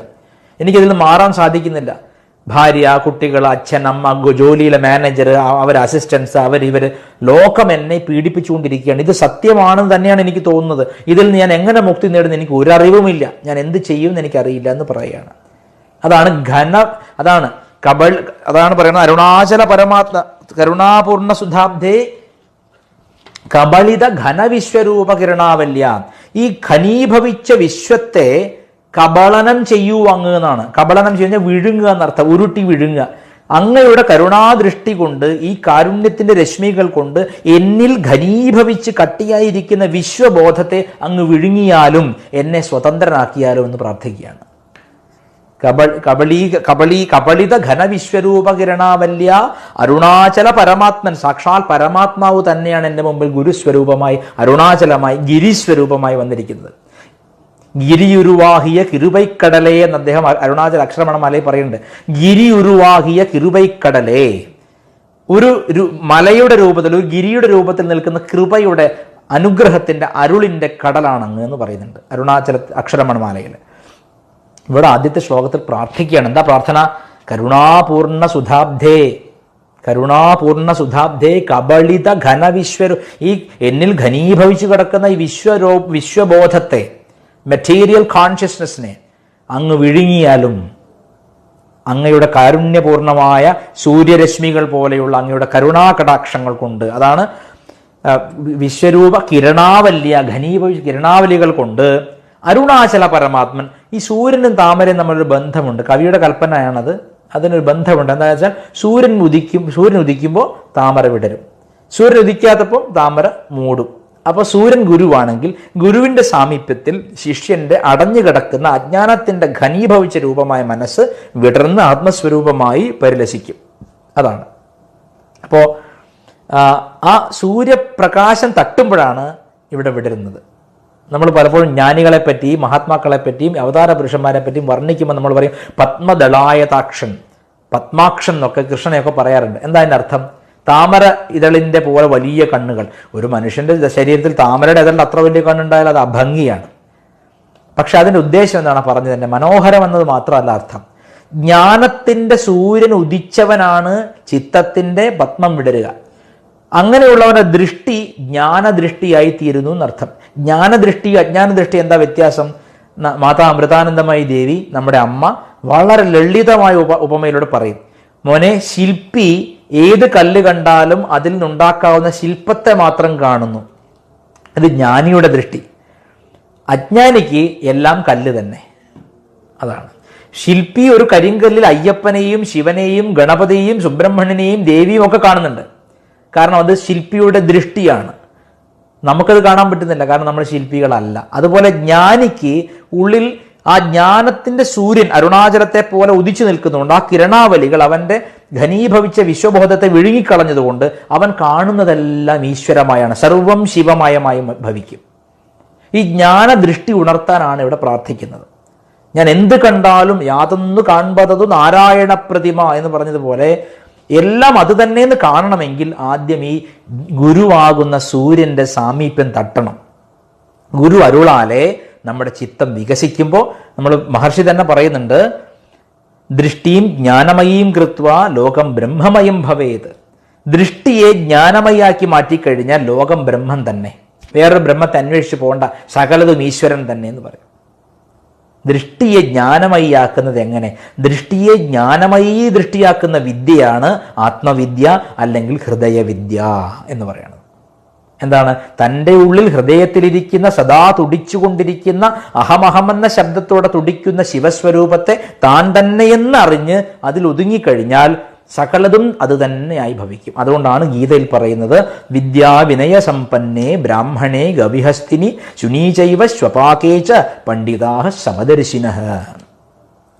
വിദ്യയും വിനയവും തികഞ്ഞ ബ്രാഹ്മണനിലും ആനയിലും നായയിലും പശുവിലും നായയെ ചുട്ടുതിന്നുന്ന ചണ്ടാളനിലും പോലും തന്നെ ആര് കാണുന്നുവോ അവനാണ് പണ്ഡിതൻ എന്ന് പറയുന്നത്. ഇപ്പൊ പണ്ഡിതൻ എന്ന് പറഞ്ഞാൽ എന്താ അർത്ഥം സംസ്കൃതത്തില്? പണ്ടാ ഉള്ളവൻ പണ്ഡിതൻ. പണ്ടാ എന്ന് പറഞ്ഞാൽ ആത്മജ്ഞാനം എന്നാണ് അർത്ഥം. ആത്മജ്ഞാനമുള്ളവനാണ് പണ്ഡിതൻ. ഒരുപാട് പുസ്തകം പഠിച്ചവൻ, ഒരുപാട് പ്രസംഗിക്കുന്നവൻ എന്നർത്ഥമില്ല. പണ്ഡിതൻ എന്ന് പറഞ്ഞാൽ ആത്മജ്ഞാനി എന്നാണ് അർത്ഥം. ആത്മജ്ഞാനിക്ക് എന്താണ്? ആനയും നായയും വ്യത്യാസമില്ല, കല്ലും പുല്ലും വ്യത്യാസമില്ല, സകലതും ബ്രഹ്മമയം തന്നെ. അങ്ങനെ ദൃഷ്ടിയെ ജ്ഞാനമയാക്കാനുള്ള സൂത്രവിദ്യയാണ് പ്രാർത്ഥിക്കുന്നത്. എന്താണ്? അരുണാചലത്തിൽ പ്രാർത്ഥിക്കുകയാണ്. എന്താണ്? കരുണാപൂർണ സുധാബ്ദേ, അങ്ങ് കാരുണ്യ കടലാണ്. അങ്ങയുടെ കിരണങ്ങൾ പായിച്ചിട്ട് എൻ്റെ ഘനീഭവിച്ച വിശ്വബോധത്തെ എടുത്തു കളഞ്ഞാലും അങ്ങ് വിഴുങ്ങിയാലും കബളിത ഘനവിശ്വരൂപ കിരണാവല്യ. ഇരുട്ടിനെ അകറ്റുന്നവനാണ് ഗുരു എന്ന് പറയും. മനസ്സ് അജ്ഞാനം കൊണ്ട് മൂടി കൂമ്പി അടഞ്ഞിരിക്കുകയാണ്. അതിനെ അങ്ങയുടെ ജ്ഞാനസൂര്യൻ വന്ന് വിടർത്തി താമര പോലെ വിടർത്തട്ടെ. അരുണാചല പരമാത്മൻ, പരമാത്മാവായ അരുണാചലമേ, അരുണോഭവ, അരുണോഭവ, സൂര്യനായി ഭവിച്ചാലും. എന്തിൻ്റെ സൂര്യൻ? ജ്ഞാനസൂര്യൻ. എന്തിനെ വിടർത്താൻ? ചിത്തമാകുന്ന പത്മത്തെ. ബാഹ്യമായ സൂര്യൻ കുളത്തിലെ താമരയെ വിടർത്തുമ്പോൾ ജ്ഞാനസൂര്യനായ ഗുരു ഹൃദയത്തിൻ്റെ പത്മത്തെ വിടർത്തും. അജ്ഞാനം കൊണ്ട് കൂമ്പിയടഞ്ഞിരിക്കുന്ന മനസ്സിനെ വിടർത്തിയാലും സൂര്യനെ എന്ന് പ്രാർത്ഥിക്കുകയാണ്. അരുണോഭവ, അങ്ങ് സൂര്യനായി ഭവിച്ചാലും എനിക്ക്. എന്ത് സൂര്യൻ? ജ്ഞാനസൂര്യൻ ഗുരു എന്ന് പറയുന്നു. ഇതാണ് ആദ്യത്തെ പ്രാർത്ഥന. ഇതിൻ്റെ അർത്ഥം പറഞ്ഞിട്ട് എനിക്ക് തൃപ്തിയാവുന്നില്ല. നിങ്ങൾക്ക് ഒരുപക്ഷെ ബോറടിക്കേണ്ട ചിലർക്കെങ്കിലും, പക്ഷെ എനിക്ക് തൃപ്തിയാവുന്നില്ല. കാരണം ഭഗവാൻ രമണ മഹർഷിയുടെ ഒരു വാചകം പോലും നമ്മൾ പറഞ്ഞ് നശിപ്പിക്കാൻ പാടില്ല. ഒരുപാട് ആഴമുള്ള വാക്കുകളാണ് മഹാത്മാക്കളുടെ വാക്കുകൾ. ഇന്നാലാവുന്നത് എന്നെ കൊണ്ട് പറ്റുന്ന പോലെ പറയുന്നു എന്ന് മാത്രം. ഇത് ഇനിയും വർഷങ്ങളോളം പറഞ്ഞാലും തീരാത്തത്ര ആഴം ഇതിനുണ്ട്. പക്ഷെ പറച്ചിലൊക്കെ നിർത്തി തത്വം അറിഞ്ഞ്, നേരത്തെ പറഞ്ഞല്ലോ, വിശക്കുന്നുണ്ടെങ്കിൽ ആഹാരം കഴിക്കണം. എവിടെ കിട്ടും ചോദിച്ച് നടന്നാൽ പോരാ. ആഹാരത്തിൻ്റെ മഹിമ കേട്ടാൽ മാത്രം പോരാ. ഒരിക്കൽ കേട്ടാൽ പിന്നെ തപസ് ചെയ്ത് നേടിക്കൊള്ളണം. അതാണ് നിശ്ചയം. ശരി, ഇത് ആദ്യത്തെ ശ്ലോകം. രണ്ടാമത്തെ ശ്ലോകം, ആദ്യത്തെ ഒരു പ്രാർത്ഥനയാണ്. അരുണാചലത്തെ ജ്ഞാനസൂര്യനായ ഗുരുവായി കണ്ടിട്ട് ഹൃദയപത്മം വിടർത്താൻ പറയുകയാണ്. ജ്ഞാനദൃഷ്ടി ഉണ്ടാവാൻ വേണ്ടി പ്രാർത്ഥിക്കുകയാണ്. രണ്ടാമത്തത്, ത്വയ് അരുണാചല സർവം ഭൂത്വാ സ്ഥിത്വാ പ്രലീനമേതച്ചിത്രം ഹൃദ്യഹമിത്യാത്മതയാ നൃത്യസി ഭോസ്തേ വദന്തി ഹൃദയം നാമ. രണ്ടാമത്തെ ശ്ലോകമാണ്. ത്വയ് അരുണാചല സർവം, ത്വയി അരുണാചല സർവം, ഹേ അരുണാചല, അങ്ങയിൽ ഈ ലോകം മുഴുവൻ, സർവം, ഭൂത്വാ ഉണ്ടായിട്ട്, സ്ഥിത്വാ നിലനിന്നിട്ട്, പ്രലീനം വിലയം പ്രാപിച്ചിട്ട്, ഏതച്ചിത്രം, ഹേ അത്ഭുതമാണിത്, അങ്ങയിൽ ഈ ഭഗവാൻ പരമേശ്വര, അങ്ങയിൽ, ഹേ അരുണാചലമേ, അങ്ങയിൽ ഈ ലോകം മുഴുവൻ നിലനിൽക്കുന്നു, ഈ ലോകം മുഴുവൻ ഉണ്ടാകുന്നു, സംജാതമാകുന്നു, അങ്ങയിൽ നിലനിൽക്കുന്നു, അങ്ങയിൽ തന്നെ ലയിക്കുന്നു, അങ്ങ് തുടരുന്നു. The world is generated in Arunachala. It is preserved in Arunachala. It finally merges into Arunachala. So Arunachala is compared to a canvas. ഒരു വലിയ ചിത്രം വരയ്ക്കുന്ന ക്യാൻവാസിനോട് കാണിച്ചിരിക്കുകയാണ്. അതിൽ തന്നെ ബഷിയെടുത്ത് വരയ്ക്കുന്നു, വരച്ച ചിത്രം നിലനിൽക്കുന്നു, അത് തന്നെ അതിൽ മായുന്നു. ഒരു സ്ക്രീൻ പോലെ, തിരക്കഥയൊക്കെ പ്ലേ ചെയ്യുന്ന ഒരു സിനിമാ കൊട്ടകയിലെ സ്ക്രീൻ പോലെ കാണുന്നു. സ്ക്രീനിൽ അടിപിടി നടക്കുന്നു, അത് നടക്കുന്നു, ഇത് നടക്കുന്നു, സിനിമ തുടങ്ങുന്നു, കരയുന്നു, ചിരിക്കുന്നു, സിനിമ തീർന്നാൽ വീണ്ടും ശുദ്ധമായ വെള്ള സ്ക്രീൻ മാത്രം ബാക്കിയാവുന്നു. ഇതുപോലെ അരുണാചല പരമാത്മാവെ, അങ്ങയിൽ എല്ലാം ഉണ്ടാവുന്നു, സർവം അങ്ങയിൽ ഉണ്ടാവുന്നു. ഭൂത്വ ഉണ്ടായിട്ട്, സ്ഥിത്വ നിലനിന്നിട്ട്, പ്രലീനം അങ്ങയിൽ തന്നെ മറയുന്നു. ഈശ്വരഭാവത്തിലാണ് കാണുന്ന അരുണാചലത്തെ. ഈശ്വരഭാവത്തിലാണ്, വെറും കല്ലും മണ്ണുമായിട്ടല്ല, ഈശ്വരഭാവത്തിലാണ് കാണുന്നത്. ത്വയ് അരുണാചല സർവം ഭൂത്വാ സ്ഥിത്വാ പ്രലീനമേതച്ചിത്രം. ഏതച്ചിത്രം, ഇത് വളരെ അത്ഭുതമാണ്. This is really wonderful. Oh Arunachala, I cannot express these in words. It is really astonishing, really wonderful this is. ചിത്രം എന്ന് പറഞ്ഞാൽ എന്താണ്? അത്ഭുതകരം എന്നാണ് അർത്ഥം. ഏതച്ചിത്രം അരുണാചല, ഇത് അത്ഭുതമാണ് അരുണാചല. എന്താണ്? അങ്ങയിൽ എല്ലാം ഉണ്ടാവുന്നു, അങ്ങയിൽ തന്നെ നിലനിൽക്കുന്നു, അങ്ങയിൽ തന്നെ വിലീനമാകുന്നു, പ്രളയം ഭാവിക്കുന്നു, അങ്ങയിൽ തന്നെ ലയിക്കുന്നു. ഹൃദി അഹമിത്യാത്മതയാ നൃത്യസി ഭോസ്തേ വദന്തി ഹൃദയം നാമ. ഈ എനിക്ക് തോന്നുന്നു ഈശ്വരന് ഹൃദയം എന്നൊരു പര്യായം കൊടുത്തിട്ടുള്ളത് ഹിന്ദുക്കൾ മാത്രമാണ്. ഈശ്വരന് ഹൃദയം എന്നൊരു പര്യായം മറ്റൊരു ലോകത്തിൽ മറ്റൊരു സംസ്കാരത്തിലും ഈശ്വരൻ എന്നതിന് ഹൃദയം എന്നൊരു പര്യായമല്ല. ഭാരതത്തിൽ വൈദിക കാലം മുതലേ ഹൃദയം ഈശ്വരനാണ്. ഗീതയിൽ ഭഗവാൻ ശ്രീകൃഷ്ണൻ പറയുന്നു, ശ്രീകൃഷ്ണ പരമാത്മാവ് പറയുന്നു, ഈശ്വര സർവഭൂതാനാം ഹൃദ്ദേശേർജുന തിഷ്ഠതി. Arjuna, God resides in the hearts of every creature as the primordial sound. എന്താണ് പ്രൈമോഡിയൽ സൗണ്ട്? അഹം അഹം അഹം എന്നത്. നമ്മളൊന്ന് അത്ഭുതം ചോദിക്കട്ടെ. ഇംഗ്ലണ്ടിൽ പോയിട്ട് ഒരാൾ നിങ്ങളുടെ പേരെന്താ വെച്ചാൽ ഐ എം ജോൺ എന്ന് പറയുന്നു. അയാളുടെ വലത്ത്, ഇതിപ്പോൾ ഞാൻ ലൈവിലായതുകൊണ്ട് തിരിച്ചിട്ടാണുള്ളത്, ഈ സെൽഫി മോഡിലാണുള്ളത്. എൻ്റെ ഇടതായിട്ട് നിങ്ങൾ കാണുക, പക്ഷേ എൻ്റെ വലത് ഭാഗത്താണ് ഞാൻ തുടർന്നത്. അതായത് I am God, I am Vidyasagar, ഞാൻ വിദ്യാസാഗറാണ്, ഞാൻ ജോണാണ്, ഞാൻ മുഹമ്മദാണ് എന്നൊക്കെ ഏത് ജാതി മതസ്ഥൻ ഏത് രാജ്യത്തിരുന്ന് എവിടെ ഇരുന്ന് പറഞ്ഞാലും വലത്തെ നെഞ്ചിൽ തൊടുന്നതിൻ്റെ രഹസ്യം എന്താണ്? എന്തുകൊണ്ടാണ് തലയിൽ തൊട്ട് പറയാൻ പറ്റാത്തത്? എന്താ പുറത്തോട്ട് പറയാത്തത്? എല്ലായിടത്തും ഞാൻ തന്നെയല്ലേ ഉള്ളത്. പക്ഷെ ഞാൻ എന്നതിൻ്റെ കേന്ദ്രം, ഈശ്വരൻ്റെ കേന്ദ്രം, ആത്മാവിൻ്റെ വാസസ്ഥാനം അത് മറ്റെവിടെയുമല്ല. അതിൻ്റെ സൂക്ഷ്മ കേന്ദ്രം വലതു നെഞ്ചിലാണെന്ന് ഭഗവാൻ രമണ മഹർഷി 1000 ആവർത്തി പറയുന്നുണ്ട്. അതെന്താ പറയാൻ കാരണം? നമ്മൾ പെട്ടെന്ന് ഉദ്വേഗം ജനിക്കുമ്പോൾ, ആകാംക്ഷ ഉണ്ടാകുമ്പോൾ, നമുക്ക് പെട്ടെന്ന് സന്തോഷം വരുമ്പോൾ, ഭയം ഉണ്ടാകുമ്പോഴെല്ലാം എവിടെ നിന്നാണ് ആ പൊടുന്നനെയുള്ള ആ പൊട്ടിപ്പുറപ്പെടൽ? അത് വലം നെഞ്ചിൽ നിന്നാണ്, ഇടം നെഞ്ചിൽ നിന്നല്ല. ഇടം നെഞ്ച് രക്താശയമായ ഹൃദയമാണെങ്കിൽ മധ്യഭാഗത്ത് നിന്ന് 2 വിരൽ വലത്തോട്ട് മാറിക്കഴിഞ്ഞാൽ അവിടെ ഒരു ആധ്യാത്മ ഹൃദയമുണ്ടെന്ന് ഭഗവാൻ രമണ മഹർഷി സ്പഷ്ടമായി പറയുന്നു. അതുകൊണ്ടാണല്ലോ ലോകത്ത് ഏത് രാജ്യത്ത് ഏത് നാട്ടുകാരനോടും ഞാൻ എൻ്റെ എന്നൊക്കെ പറയുമ്പോൾ വലം നെഞ്ചാണ് തൊടുന്നത്. അതാണ് ഇവിടെ പറയുന്നത്. there is a physical heart, ഒരു ശാരീരികമായ ഹൃദയമുണ്ട്, ഇത് രക്താശയമാണ്. But there is a spiritual heart too, ഒരു സ്പിരിച്വൽ ഹാർട്ടും കൂടിയുണ്ട്. അത് വലതുഭാഗത്താണ് അനുഭവപ്പെടുന്നത്. അത് മുറിച്ചു നോക്കിയാൽ കാണില്ല, അത് അനുഭവവേദ്യം മാത്രമാണ്. എല്ലാവർക്കും അനുഭവമാണ്, ഡോക്ടർക്കും എഞ്ചിനീയർക്കും ഒക്കെ അനുഭവമുണ്ട്. അതാണ് നിഷേധിക്കുന്നവർക്ക് നിഷേധിക്കാം. പക്ഷേ യുക്തിവാദി പോലും ഞാൻ എന്നാ പറയാം, ഞാൻ വലതുഭാഗത്താണ്. അപ്പോൾ എല്ലാ ഹൃദയങ്ങളിലും അഹം എന്ന രൂപേണ ഈശ്വരൻ വലത് നെഞ്ചിൽ കുടികൊള്ളുന്നുണ്ട് എന്നാണ്. ആധ്യാത്മ ഹൃദയത്തിൽ കുടികൊള്ളുന്നുണ്ട്, ഭൗതിക ഹൃദയത്തിലല്ല. It is an experiential heart, the spiritual heart of every being in the world, regardless of the religion, caste or creed they belong to. ഏത് മതത്തിൽപ്പെട്ടവരാണെങ്കിലും ഏത് സംസ്കാരത്തിൽപ്പെട്ടവരാണെങ്കിലും അധ്യാത്മ ഹൃദയമുണ്ട്. അതിനെയാണ് ഈശ്വരൻ എന്ന് വിളിക്കുന്നത്. വളരെ കാലം മുമ്പ് മഹർഷി തിരുവണ്ണാമല ചെന്ന് വിരൂപാക്ഷ ഗുഹയിൽ മൗനത്തിൽ എത്രയോ വർഷം മൗനത്തിലിരിക്കുകയാണ്. അപ്പോൾ ആ മൗനത്തിലിരിക്കുന്ന സമയത്ത് അവിടെ ജഗദീശ ശാസ്ത്രികൾ എന്ന് പറയുന്ന ചതുർവേദ പണ്ഡിതൻ, വലിയൊരു പണ്ഡിതൻ, വേദപണ്ഡിതൻ വരുമായിരുന്നു. അദ്ദേഹം വന്നിട്ട് ഭഗവാൻ ഞാൻ ആര് എന്നുള്ള ഉപദേശം ശിവപ്രകാശം പിള്ളയ്ക്ക് കൊടുത്തു കഴിഞ്ഞു.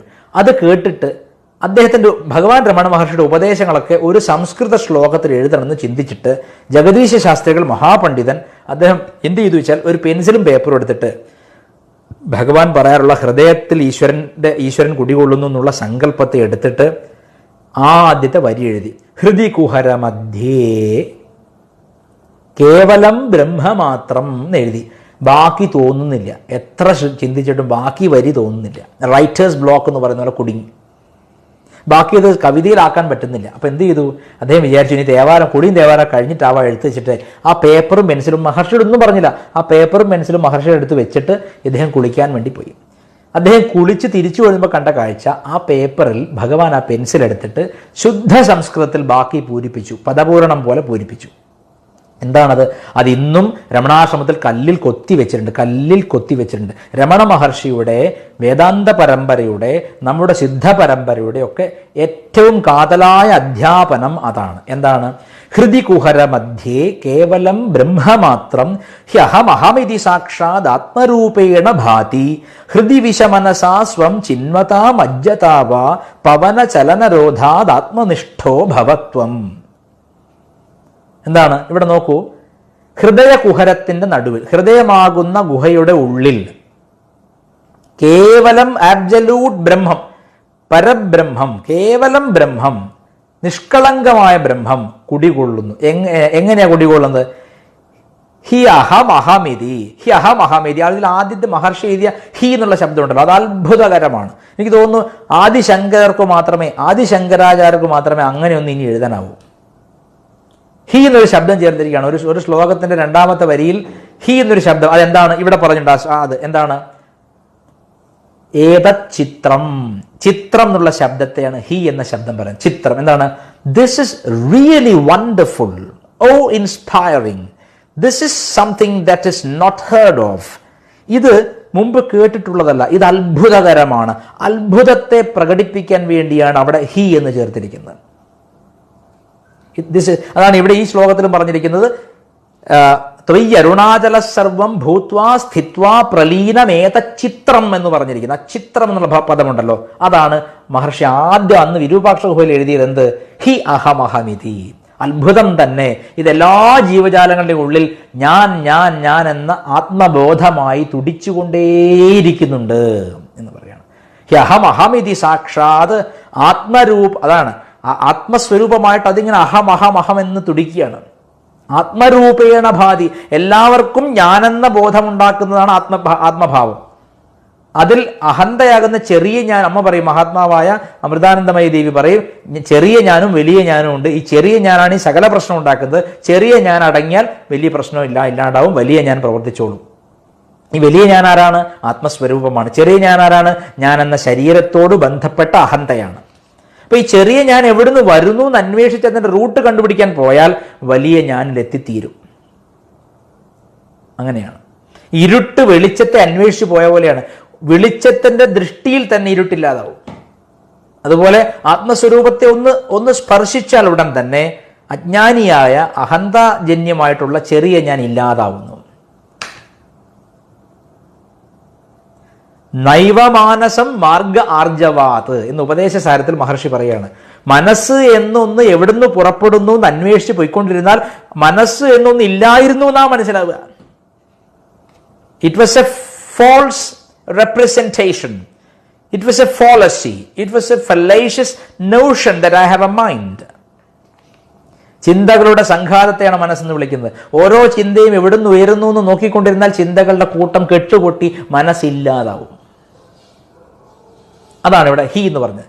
ഹി ഹമഹമിതി, അതാണ് ഹൃദി കുഹര മധ്യേ കേവലം ബ്രഹ്മമാത്രം ഹ്യഹമഹമിതി സാക്ഷാത് ആത്മരൂപേണ ഭാതി. അത് 24 മണിക്കൂറും ആത്മരൂപമായി ഭാസിച്ചുകൊണ്ടും വിളങ്ങിക്കൊണ്ടും ഹൃദയത്തിൽ ഇരിക്കുന്നു. ഹേ മനുഷ്യരെ, അങ്ങോട്ടൊന്ന് തിരിഞ്ഞു നോക്കൂ. Turn in. ശ്രീ ബുദ്ധനോട് അവസാനം പോയി ചോദിച്ചു, ഭക്തന്മാര് അങ്ങേക്ക് എന്തെങ്കിലും ഉപദേശം ഞങ്ങൾക്ക് അവസാനമായിട്ട് തരാനുണ്ടോ ചോദിച്ചു. അദ്ദേഹം ഒറ്റ വാക്കാ പറഞ്ഞു. എന്താ അറിയോ? പരാവൃത്തി. പരാവൃത്തി പറഞ്ഞെന്താ? ഇപ്പൊ നിങ്ങളുടെ ഡിഷാൻഡിനെ പുറത്തേക്കാണ് തിരിച്ചു വെച്ചിരിക്കുന്നത്, അകത്തേക്ക് തിരിച്ചോളൂ എന്നാണ്. പരാവൃത്തി മീൻസ് ടേൺ ഇൻ, ഉള്ളിലേക്ക് തിരിയൂ. അതാണ് ബുദ്ധൻ പറഞ്ഞു കൊടുത്ത അവസാനത്തെ ഉപദേശം. ഇവിടെ മഹർഷി പറയാണ്, ആത്മരൂപമായത് ഭാസിക്കുന്നു.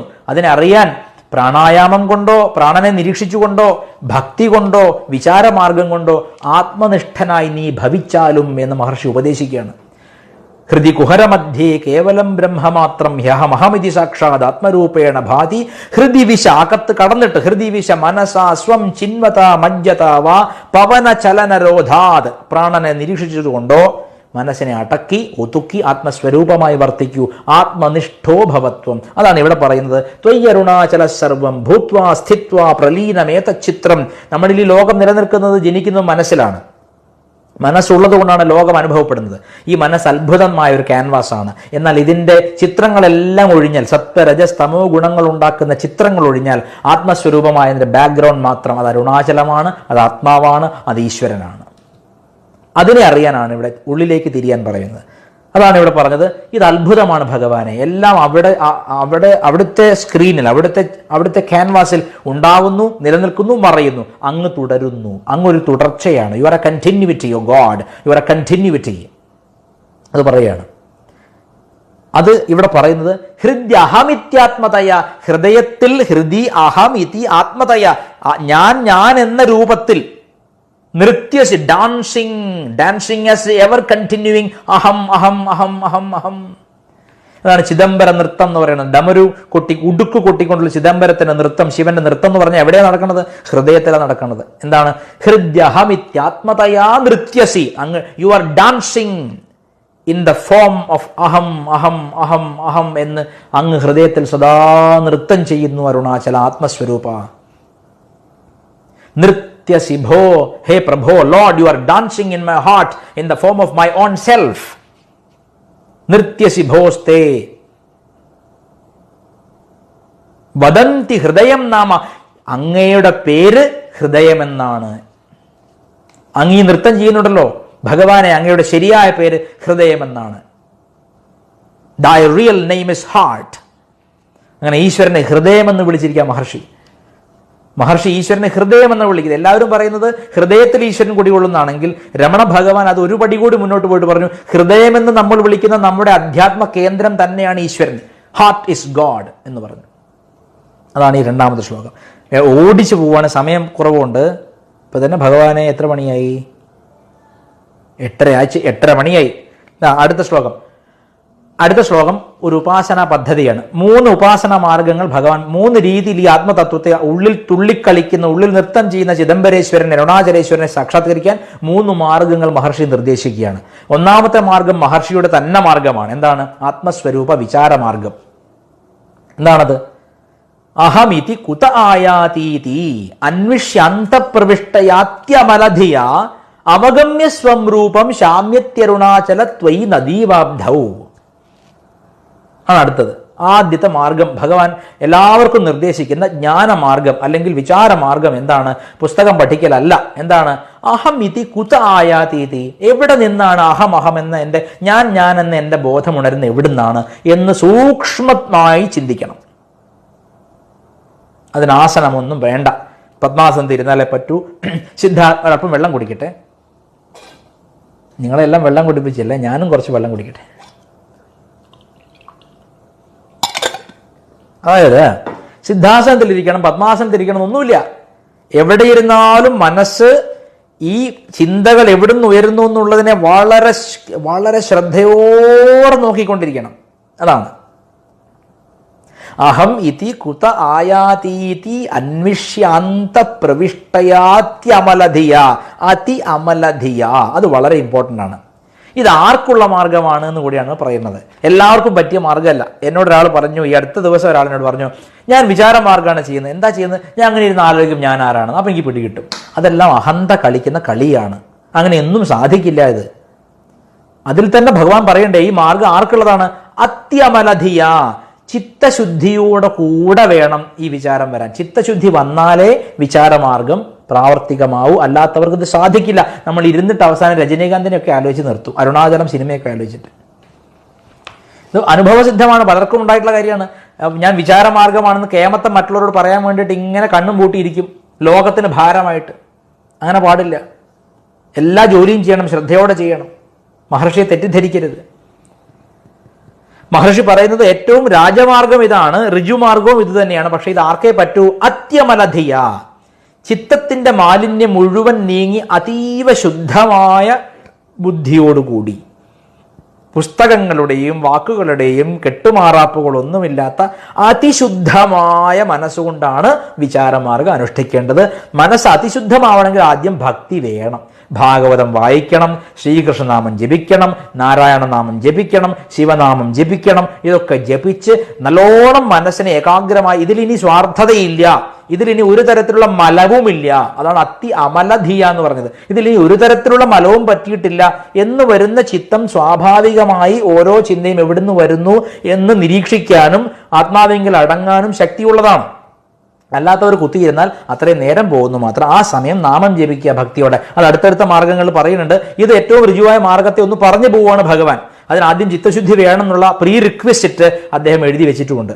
അതാണ് എന്ത്? അഹം ഇതി കുത ആയാതീതി, ഞാൻ എന്നത് എവിടുന്ന് വരുന്നു എന്ന് വിചാരം ചെയ്യണം. എങ്ങനെ ചെയ്യണം? അത്യമലധിയ, അന്തപ്രവിഷ്ട, അകത്ത് പ്രവേശിച്ചിട്ട് മനസ്സിന്റെ അകത്ത് പ്രവേശിച്ച് ഓരോ ചിന്തയുടെയും മൂലം എവിടുന്ന് കണ്ടെത്തി ആ മൂലസ്രോതസ്സായിരിക്കുന്ന ആത്മാവെങ്കിൽ അടങ്ങണം. അതിന് അമലധീ വേണം. എന്താണ്? ഒട്ടും സ്വാർത്ഥത്തിന്റെ അഹന്തയുടെ മലം തൊടാത്ത നിർമ്മലമായ ചിത്തം, ചിത്തശുദ്ധി വന്നവനുള്ള മാർഗമാണ് ആദ്യം പറയുന്നത്. രാജമാർഗം, ഋജുമാർഗം. അത് പറയുകയാണ്. അത്യമലധിയ, അവഗമ്യ, പിന്തുടർന്നു പോയി. എവിടെ ചെല്ലണം? അതാണ് പറയുന്നത്. അവഗമ്യ സ്വം രൂപം, അവനവന്റെ സ്വരൂപത്തെ പിന്തുടർന്നു പോകണം. സ്വസ്വരൂപാനുസന്ധാനം ഭക്തിരിത്യഭിധീയത്തെ എന്ന് ആചാര്യസ്വാമികൾ, ശങ്കര ഭഗവത്പാദാചാര്യർ പറയുന്നുണ്ട്. എന്താണ്? അവനവന്റെ സ്വരൂപത്തെ അന്വേഷിച്ചു പോകുന്നതിന്റെ പേരാണ് ഭക്തി എന്ന്. ഏറ്റവും ഉയർന്ന തരം ഭക്തിയാണിത്. സത്യത്തിൽ ലോകത്തൊരൊറ്റ മാർഗമേ ഉള്ളൂ, അത് ഭക്തിമാർഗമാണ്. അമ്മ എപ്പോഴും പറയും, സദ്ഗുരു ശ്രീ മാതാ അമൃതാനന്ദമയി ദേവി പറയും, മോനെ ഭക്തി ആദ്യാവസാനക്കാരിയാണ് എന്ന്. ഭക്തി ആദ്യാവസാനക്കാരിയാണ്. ഒരാൾ സാധന തുടങ്ങുന്നതും ഭക്തിയിലാണ്, ഒടുങ്ങുന്നതും ഭക്തിയിലാണ്. തുടങ്ങുമ്പോൾ തൻ്റെ ഈശ്വരനോട്, തൻ്റെ ഇഷ്ടമൂർത്തിയോട് ഭക്തി ഉണ്ടായിരിക്കാം. അത് പക്വമാവുമ്പോൾ ലോകത്ത് സകലതും അതുതന്നെയെന്ന് കണ്ട് എല്ലാത്തിനോടും ഭക്തിയാവും. അതുകൊണ്ട് ലോകത്ത് ഭക്തി എന്ന ഒറ്റ മാർഗമേ ഉള്ളൂ എന്ന് അമ്മ പറയും. മഹർഷിയും പറഞ്ഞിട്ടുണ്ട്, ഭക്തി ഈസ് ജ്ഞാനമാത, ഭക്തി ജ്ഞാനത്തോടെ അമ്മ. ഭക്തി ജ്ഞാനത്തിന്റെ അമ്മയാണ്. ഭക്തി പരിപക്വമാവുമ്പോൾ ജ്ഞാനത്തെ പ്രസവിക്കും എന്നാണ് മഹർഷി പറയുന്നത്. നോക്കൂ, എങ്ങനെ അന്വേഷിക്കേണ്ടത്? അമലധീയ, ചിത്തശുദ്ധി വന്നവനുള്ള മാർഗമാണ് ആദ്യത്തേത്. ചിത്തശുദ്ധി വരാത്തവർ ഇത് പരീക്ഷിച്ചിട്ട് അത് വാക്കുകൾ മാത്രം തലയിൽ കറങ്ങി നടക്കും. ഞാൻ ആര് അവസാനം ഞാൻ ഇന്നയാളുടെ മകനാന്ന് പറഞ്ഞ് എണീറ്റ് പോയി ഊണ് കഴിക്കും. അതന്നെ ഉണ്ടാവുള്ളൂ. അതുകൊണ്ട് ആദ്യം ചിത്തശുദ്ധിക്കായിക്കൊണ്ട് ഏതെങ്കിലും ഇഷ്ടമൂർത്തിയിൽ ശ്രദ്ധ വെച്ച് ആ നാമം നിരന്തരം തൈലധാര പോലെ ജപിച്ച് നിർമ്മല ചിത്തമാക്കണം. അപ്പോൾ താനേ ഉയരുന്ന ഒന്നാണ് ഈ ആത്മവിദ്യ. നോക്കട്ടെ, അതെങ്ങനെ അടങ്ങണം? ഇത് രസം കേട്ടോളൂ. ഇതാണ് മഹർഷി വെറും ഒരു പോയറ്റല്ല, ഒരു കവിയല്ല, ഋഷിത്വമുള്ള അല്ലെങ്കിൽ ഈശ്വര അവതാരമായതുകൊണ്ട് എഴുതുന്നത് എന്തും തങ്കമാണ്. അദ്ദേഹം എഴുതിയിരിക്കുന്നു നോക്കൂ. ഇങ്ങനെ അന്വേഷിച്ചു പോകും. അമലധി, ചിത്തശുദ്ധിയോടുകൂടി സൂക്ഷ്മബുദ്ധിയോടുകൂടി നിർമ്മലമായ മനസ്സോടുകൂടി തൻ്റെ സ്വരൂപം അന്വേഷിച്ചു പോയാൽ എന്താ സംഭവിക്കുക? ശാമ്യത്യരുണാചല ത്വയി നദീവാബ്ധൗ, നദി പോയി കടലിൽ ചേരുന്നത് പോലെ അരുണാചല അങ്ങയിൽ എൻ്റെ ചിത്തം അടങ്ങുന്നു, സ്വരൂപത്തിൽ അടങ്ങുന്നു. നദി കടലിൽ അടങ്ങുന്ന ഉപമ നിസ്സാരമായ ഉപമയല്ല, അങ്ങേയറ്റത്തെ ഏറ്റവും ടോപ്പ് മോസ്റ്റ് വേദാന്തമാണ്. എന്താണ്? നദിയിലുള്ളത് ജലം, കടലിലുള്ളത് ജലം, വസ്തു ഒന്നാണ്. നമ്മളിപ്പോൾ എൻ്റെ പേര് വിദ്യാസാഗർ, ഇന്ന ആളുടെ പേര് അനന്തരാമൻ, അവൻ്റെ പേര് കൃഷ്ണമൂർത്തി, ഇവൻ്റെ പേര് രാമയ്യർ എന്ന് പറയുന്നുണ്ടെങ്കിലും നമുക്കെല്ലാം ഓരോരുത്തരും വ്യക്തിത്വം ഉണ്ടെങ്കിലും നമ്മുടെ എല്ലാം സത്തയിൽ നമ്മളെല്ലാം ഒന്നു തന്നെ. ഈശ്വരനും ഞാനും ഒന്നു തന്നെയാണ്. കടൽ ഈശ്വരനാണെങ്കിൽ ഞാൻ നദിയാണ്. നദിക്ക് ഗംഗ, യമുന, സത്ലജ് എന്നൊക്കെ പേരിടും, കാവേരി എന്നൊക്കെ പേരിടും, വ്യക്തിത്വം കൊടുക്കും. പക്ഷെ കടലിൽ ചേർന്നാൽ നദിയുടെ വ്യക്തിത്വം ഇല്ലാതായി സമഷ്ടിബോധം തന്നെ എന്ന് ബോധ്യമാവുന്നു. അതാണ് പറഞ്ഞത്, നമ്മൾ ഈശ്വരനെ സാക്ഷാത്കരിക്കുമ്പോൾ നമ്മൾ രണ്ടുപേര് ചേരുന്നു എന്നല്ല തോന്നുക, നാം എന്നേ ഒന്നായിരുന്നു, ഞാൻ എന്തേ തിരിച്ചറിയാൻ എത്ര വൈകി എന്നേ ചിന്തിക്കുള്ളൂ. അതാണ് ഇവിടെ പറയുന്നത്. വസ്തു ഒന്നാണ്. അതായത് അജ്ഞാനിയായ ഒരു ജീവൻ ജ്ഞാനത്തെ തേടുകയല്ല, ജ്ഞാനിയായ ജീവൻ അജ്ഞാനത്തെ കളയുക മാത്രമാണ് ചെയ്യണത്.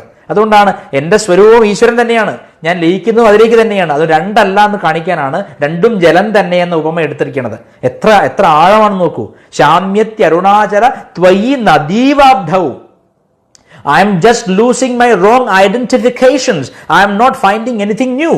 ഞാൻ പുതുതായിട്ടൊന്നും കണ്ടെത്തുന്നില്ല. എൻ്റെ തെറ്റായ ഐഡന്റിഫിക്കേഷൻസിനെ കളയുക മാത്രമാണ് ചെയ്യുന്നത്. എൻ്റെ പേര് ഗംഗ എന്നായിരുന്നു, എൻ്റെ പേര് യമുന എന്നായിരുന്നു, എൻ്റെ പേര് കാവേരി എന്നായിരുന്നു എന്നുള്ള പേരൊക്കെ കളഞ്ഞ് ഞാനിപ്പോൾ കടൽ മാത്രമായി വർത്തിക്കുന്നു. കടലിൽ ചേർന്ന് കഴിഞ്ഞാൽ അതാണ് ഇവിടെ പറയുന്നത്. ശാമ്യത്യരുണാചല ത്വയി നദീവാബ്ധൗ എന്ന് പറഞ്ഞത്. അടുത്ത ഇപ്പോഴത്തെ കാലത്ത് ഏറ്റവും പോപ്പുലർ ആയിട്ടുള്ള സാധനമാണ് പ്രാണായാമത്തിന്റെ കല. ത്യക്വാ വിഷയം ബാഹ്യം രുദ്ധ പ്രാണേന രുദ്ധ മനസാന്തസ്ത്വാം ധ്യായൻ പശ്യതി യോഗി.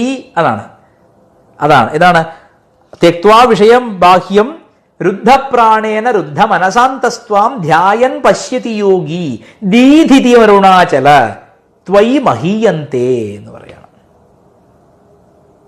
കേട്ടോളൂ. ഒരു ചോദ്യം വന്നിട്ടുണ്ട്, ലേഡീസിന് എപ്പോഴും ജപിക്കാൻ തീർച്ചയായിട്ടും സാധിക്കും. മനസ്സുകൊണ്ടാണ് ജപിക്കേണ്ടത്, ശരീരം കൊണ്ടല്ലോ. ഉച്ചത്തിൽ ജപിക്കുക. ഇപ്പോൾ ആർത്തവ കാലഘട്ടത്തിലൊക്കെ മനസ്സിനുള്ളിൽ ജപിച്ചോളൂ, ഒരു കുഴപ്പമില്ല. ഭഗവാൻ എപ്പോഴും ഉള്ളിലുണ്ടല്ലോ. നിങ്ങൾക്ക് ആർത്തവ കൊണ്ട് വെച്ചിട്ട് ഭഗവാൻ നിങ്ങളുടെ ഉള്ളിൽ നിന്ന് ചാടി പുറത്തേക്കൊന്നും പോകണില്ലല്ലോ. അതുകൊണ്ട് കണ്ണടച്ച് മനസ്സിൽ ജപിച്ചോളൂ, ഒരു കുഴപ്പമില്ല. ഉച്ചത്തിൽ വേണ്ടാന്ന് മാത്രം. ശരി, അതിടയ്ക്ക് പറഞ്ഞെന്ന് മാത്രം. ത്യക്വാ വിഷയം ബാഹ്യം, ബാഹ്യ വിഷയങ്ങളെല്ലാം ത്യജിച്ചിട്ട് ത്യക്വാ വിഷയം ബാഹ്യം രുദ്ധപ്രാണേന, പ്രാണനെ ഒതുക്കിയിട്ട് അടച്ചിട്ട് രുദ്ധപ്രാണേന രുദ്ധ മനസാന്തസ്വം. അതാണ് രുദ്ധ മനസാന്തസ്വാം. ഭഗവാനെ പ്രാണനെ രോധിച്ചിട്ട് ഭഗവാൻ ശ്രീ രമണ മഹർഷിയും ഭഗവാൻ ശ്രീരാമകൃഷ്ണദേവനും ശ്രീനാരായണ ഗുരുദേവനും സാക്ഷാൽ സദ്ഗുരു ശ്രീ മാതാ അമൃതാനന്ദമയി ദേവിയും എല്ലാം ഈ ഇന്ന് കാണുന്ന പ്രാണായാമം എന്ന സർക്കസിനെതിരാണ്. രമണ മഹർഷിയും അമ്മയൊക്കെ ഇത് എടുത്തെടുത്ത് പറഞ്ഞിട്ടുമുണ്ട്. നിങ്ങളിങ്ങനെ ആത്മസ്വരൂപത്തെ സാക്ഷാത്കരിക്കലാണ് ഉദ്ദേശമെങ്കിൽ വെറുതെ താളത്തിൽ ശ്വസിച്ച് ദീർഘത്തിൽ ശ്വസിച്ച് അതിലെ എടുത്ത് ഇതിലെ വിട്ട് അങ്ങനെ ചെയ്ത് ഇങ്ങനെ ചെയ്ത് ഇതൊന്നും വേണ്ട. ശ്വാസ നിരീക്ഷണം മാത്രം മതി. ഒരിടത്ത് അടങ്ങിയിരിക്കുക, അകത്തേക്കും പുറത്തേക്കും പോണ ശ്വാസത്തെ നന്നായി നിരീക്ഷിക്കുക എന്ന് പറയുന്നുണ്ട്.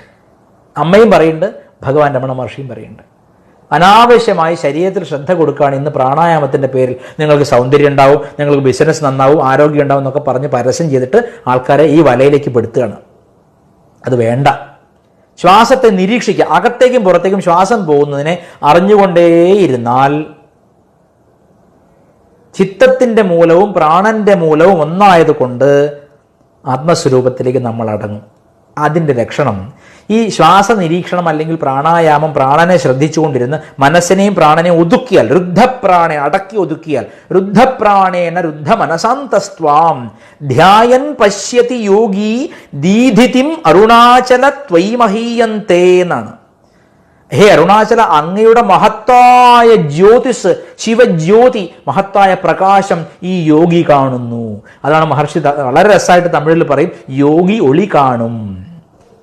യോഗി ഒളി എന്ന് വെച്ചാൽ പ്രകാശം കാണും. അത് യോഗി മാത്രമല്ല, നാമം നന്നായി അടങ്ങി മനസ്സടങ്ങി ജപിച്ചാൽ മന്ത്രത്തിൻ്റെ മന്ത്ര അക്ഷരലക്ഷം പൂർത്തീകരിക്കുമ്പോൾ, ശ്രദ്ധയോടെ ജപിക്കുമ്പോൾ ബൃഹത്തായ ജ്യോതിസ് കാണും. പ്രകാശത്തിൻ്റെ ഒരു കടൽ കാണും, സംശയമില്ല. ചെയ്ത് നോക്കണം. എപ്പോഴും പ്രഭാഷണം കേട്ടുകൊണ്ടിരുന്നാൽ പോരാ. Try it now. ഇപ്പോഴല്ലേ പിന്നെ എപ്പോൾ ചെയ്യും എന്ന് ചിന്തിക്കണം. അപ്പം മൂന്നാമത്തെ മാർഗം എന്താണ്? പ്രാണനെ നിരീക്ഷിക്കലാണ്, പ്രാണായാമമാണ്. അവൻ എന്ത് കാണുന്നു? ദീധിതിം. ദീധിതി പറഞ്ഞാൽ വലിയ പ്രകാശം. നഖദീധിതി സഞ്ജൻ. ലളിതാ സഹസ്രനാമത്തിലുണ്ട്, നമസ്കരിക്കുന്ന മനുഷ്യരുടെ മനസ്സിലെ തമസ്സിനെ അകറ്റുന്നു ദേവിയുടെ നഖത്തിന്റെ കാന്തി, പ്രകാശം എന്നാണ്. സംജൻ നമജ്ജന തമോഗുണം തമോഗുണായ നമ. നഖദീധിതി സംജന്ന നമജ്ജന തമോഗുണായ നമ. നമസ്കരിക്കുന്ന ജനങ്ങളുടെ മനസ്സിന്റെ തമോ ഗുണത്തെ കളയുന്ന പ്രകാശമാണ് ദേവിയുടെ നഖകാന്തി എന്നാണ്. ദീധിതി പറഞ്ഞ കാന്തി, പ്രകാശം, ഉജ്ജ്വല പ്രകാശം എന്നർത്ഥം. പല ചോദ്യങ്ങൾ ചോദിക്കേണ്ട. എനിക്ക് തോന്നുന്നു ശംഭു അനുവദിക്കുകയാണെച്ചാൽ മറ്റൊരു ദിവസം സംശയ നിവാരണത്തിനായിട്ട് മാത്രം വെക്കേണ്ടി വരും. ഒരുപാട് ചോദ്യങ്ങൾ വരുന്നുണ്ട്. എങ്ങനെ ജപിക്കും, എങ്ങനെ ഏകാഗ്രത കിട്ടും, പല ചോദ്യങ്ങൾ. എങ്ങനെ മന്ത്രം ജപിക്കും, ഗുരുവിനെ എങ്ങനെ കണ്ടു, പല ചോദ്യം. അപ്പം എനിക്ക് തോന്നുന്നു ശംഭുവിൻ്റെ ഈ മുമുക്ഷു ടീം അനുവദിക്കുകയാണെച്ചാൽ മറ്റൊരു ദിവസം ഇതിനെ അടിസ്ഥാനപ്പെടുത്തിയിട്ട് ഉള്ള ചോദ്യോത്തര വേള വയ്ക്കുന്നു. ഒത്തിരി വൈകിപ്പോയി, ഒരുപാട് കത്തി വെച്ചാൽ നിങ്ങൾക്ക് വിശക്കില്ല, ഊണ് കഴിക്കണ്ടേ, ആഹാരം കഴിക്കണ്ടേ. ശരി, ഇതാണ് മൂന്നാമത്തെ യോഗമാർഗത്തിൽ പ്രകാശം കാണുന്നു. അങ്ങനെ അരുണാചലത്തിൽ ചേരുന്നു. നാലാമത്തേത്, അതായത് മൂന്നാമത്തെ മാർഗം, ഇതൊരു അഞ്ചാമത്തെ ശ്ലോകമായിട്ട് വരുന്നത് ഏറ്റവും എല്ലാവർക്കും പാൽ പോലെ, നറുംപാൽ പോലെ കുടിക്കാവുന്ന ഒന്നാന്തരം മാർഗം എന്താണ്? അധ്യാവസാനക്കാരി എന്ന് സദ്ഗുരു ശ്രീ മാതാമൃതാനന്ദമയി ദേവി പറയും. അമ്മ ഒരു ഉദാഹരണം പറയും, ഈ ഭക്തി പ്ലാവ് പോലെയാണ് മോനെ, ആ ജ്ഞാനമാർഗം തെങ്ങ് പോലെയാണ്. എന്താണ്? ഭക്തി പ്ലാവ് പോലെയാണ്. ഭക്തി പ്ലാവ് ചുവട്ടിലേക്ക് അയക്കും. ഇനി മേലെ നിന്ന് എടുക്കണമെങ്കിൽ ശിഖരങ്ങളുണ്ട് കയറാൻ വേണ്ടിയിട്ട്, ഫലമെടുക്കാൻ വേണ്ടിയിട്ട്. അതേസമയത്ത് തെങ്ങ് ആശ്രയം ഏതുമില്ലാതെ ഒരേ വിചാരത്തിൽ പിടിച്ച് മേലെ കയറി ഫലം കിട്ടിയാലും അവിടുന്ന് കഴിക്കാൻ സാധിക്കരുത്, താഴെ വരണം. ഇതാണ് അമ്മ പറയുന്ന ഉദാഹരണം. എത്ര മനോഹരമാണ്. ഈ ഉദാഹരണം ഒന്നും പഠിച്ചിട്ട് പറയണതല്ല, ആത്മാനുഭവത്തിൽ നിന്ന് വരുന്ന ഉപമകളാണ് അമ്മയുടേതും മഹർഷിയുടേതും രാമകൃഷ്ണദേവൻ്റെ അങ്ങനെ തന്നെയാണ്. അടുത്ത മാർഗം ഏറ്റവും ഋജു മാർഗം, ഏറ്റവും മധുരമായ നറുംപാൽ കുടിക്കുന്ന മാർഗം. ത്വയ്യർപ്പിത മനസാ ത്വാം പശ്യൻ സർവം തവാകൃതിതയാ സതതം ഭജതേ അനന്യപ്രീത്യ സജയത്യരുണാചല ത്വയി സുഖേ മഗ്ന. എന്താണ്? ത്വയ്യർപ്പിത മനസാ, ഭഗവാനെ എനിക്കൊന്നും അറിയില്ല, ഞാൻ യന്ത്രം, അവിടുന്ന് യന്ത്രി എന്ന്, ഞാൻ പാവ, അവിടുന്ന് പാവകളിക്കാരി എന്ന് കാളിമാതാവിനോട് രാമകൃഷ്ണദേവൻ പറഞ്ഞു. ഞാൻ വെറും പാവ, അമ്മ പാവകളിക്കാരി. അമ്മ എങ്ങനെ ആട്ടുന്നുവോ അതുപോലെ ഞാൻ ആടുന്നു. ഞാൻ പൂച്ച, അമ്മ എൻ്റെ അമ്മ എന്നെ എവിടെ കടിച്ചുകൊണ്ട് വെക്കുന്നു അവിടുന്ന് അമ്മ എന്ന് കരയാൻ മാത്രമേ എനിക്ക് സാധിക്കൂ. നിഷ്കളങ്ക ഭക്തിയാണ് ഇവിടെ പറയുന്നത്. ഹേ അരുണാചല, അവിടുത്തേക്ക് അർപ്പിച്ച മനസ്സ്, ത്വയ്യർപ്പിത മനസാ ത്വാം പശ്യൻ സർവം തവാകൃതിതയാ സതതം. അങ്ങയിൽ അർപ്പിച്ച ഭക്തന്റെ മനസ്സ് എല്ലാറ്റിനെയും അങ്ങ് തന്നെയായി കാണുന്നു. സർവം അരുണാചലം, സർവം ശിവമയം, സർവം വിഷ്ണുമയം. ഭക്തൻ തന്റെ ഭഗവാനെ എല്ലാറ്റിലും കണ്ടു വണങ്ങുന്നു. ത്വയ്യർപ്പിത മനസാ ത്വാം പശ്യൻ സർവം തവ, എല്ലാം അവിടുത്തെ ആകൃതിയാണ്.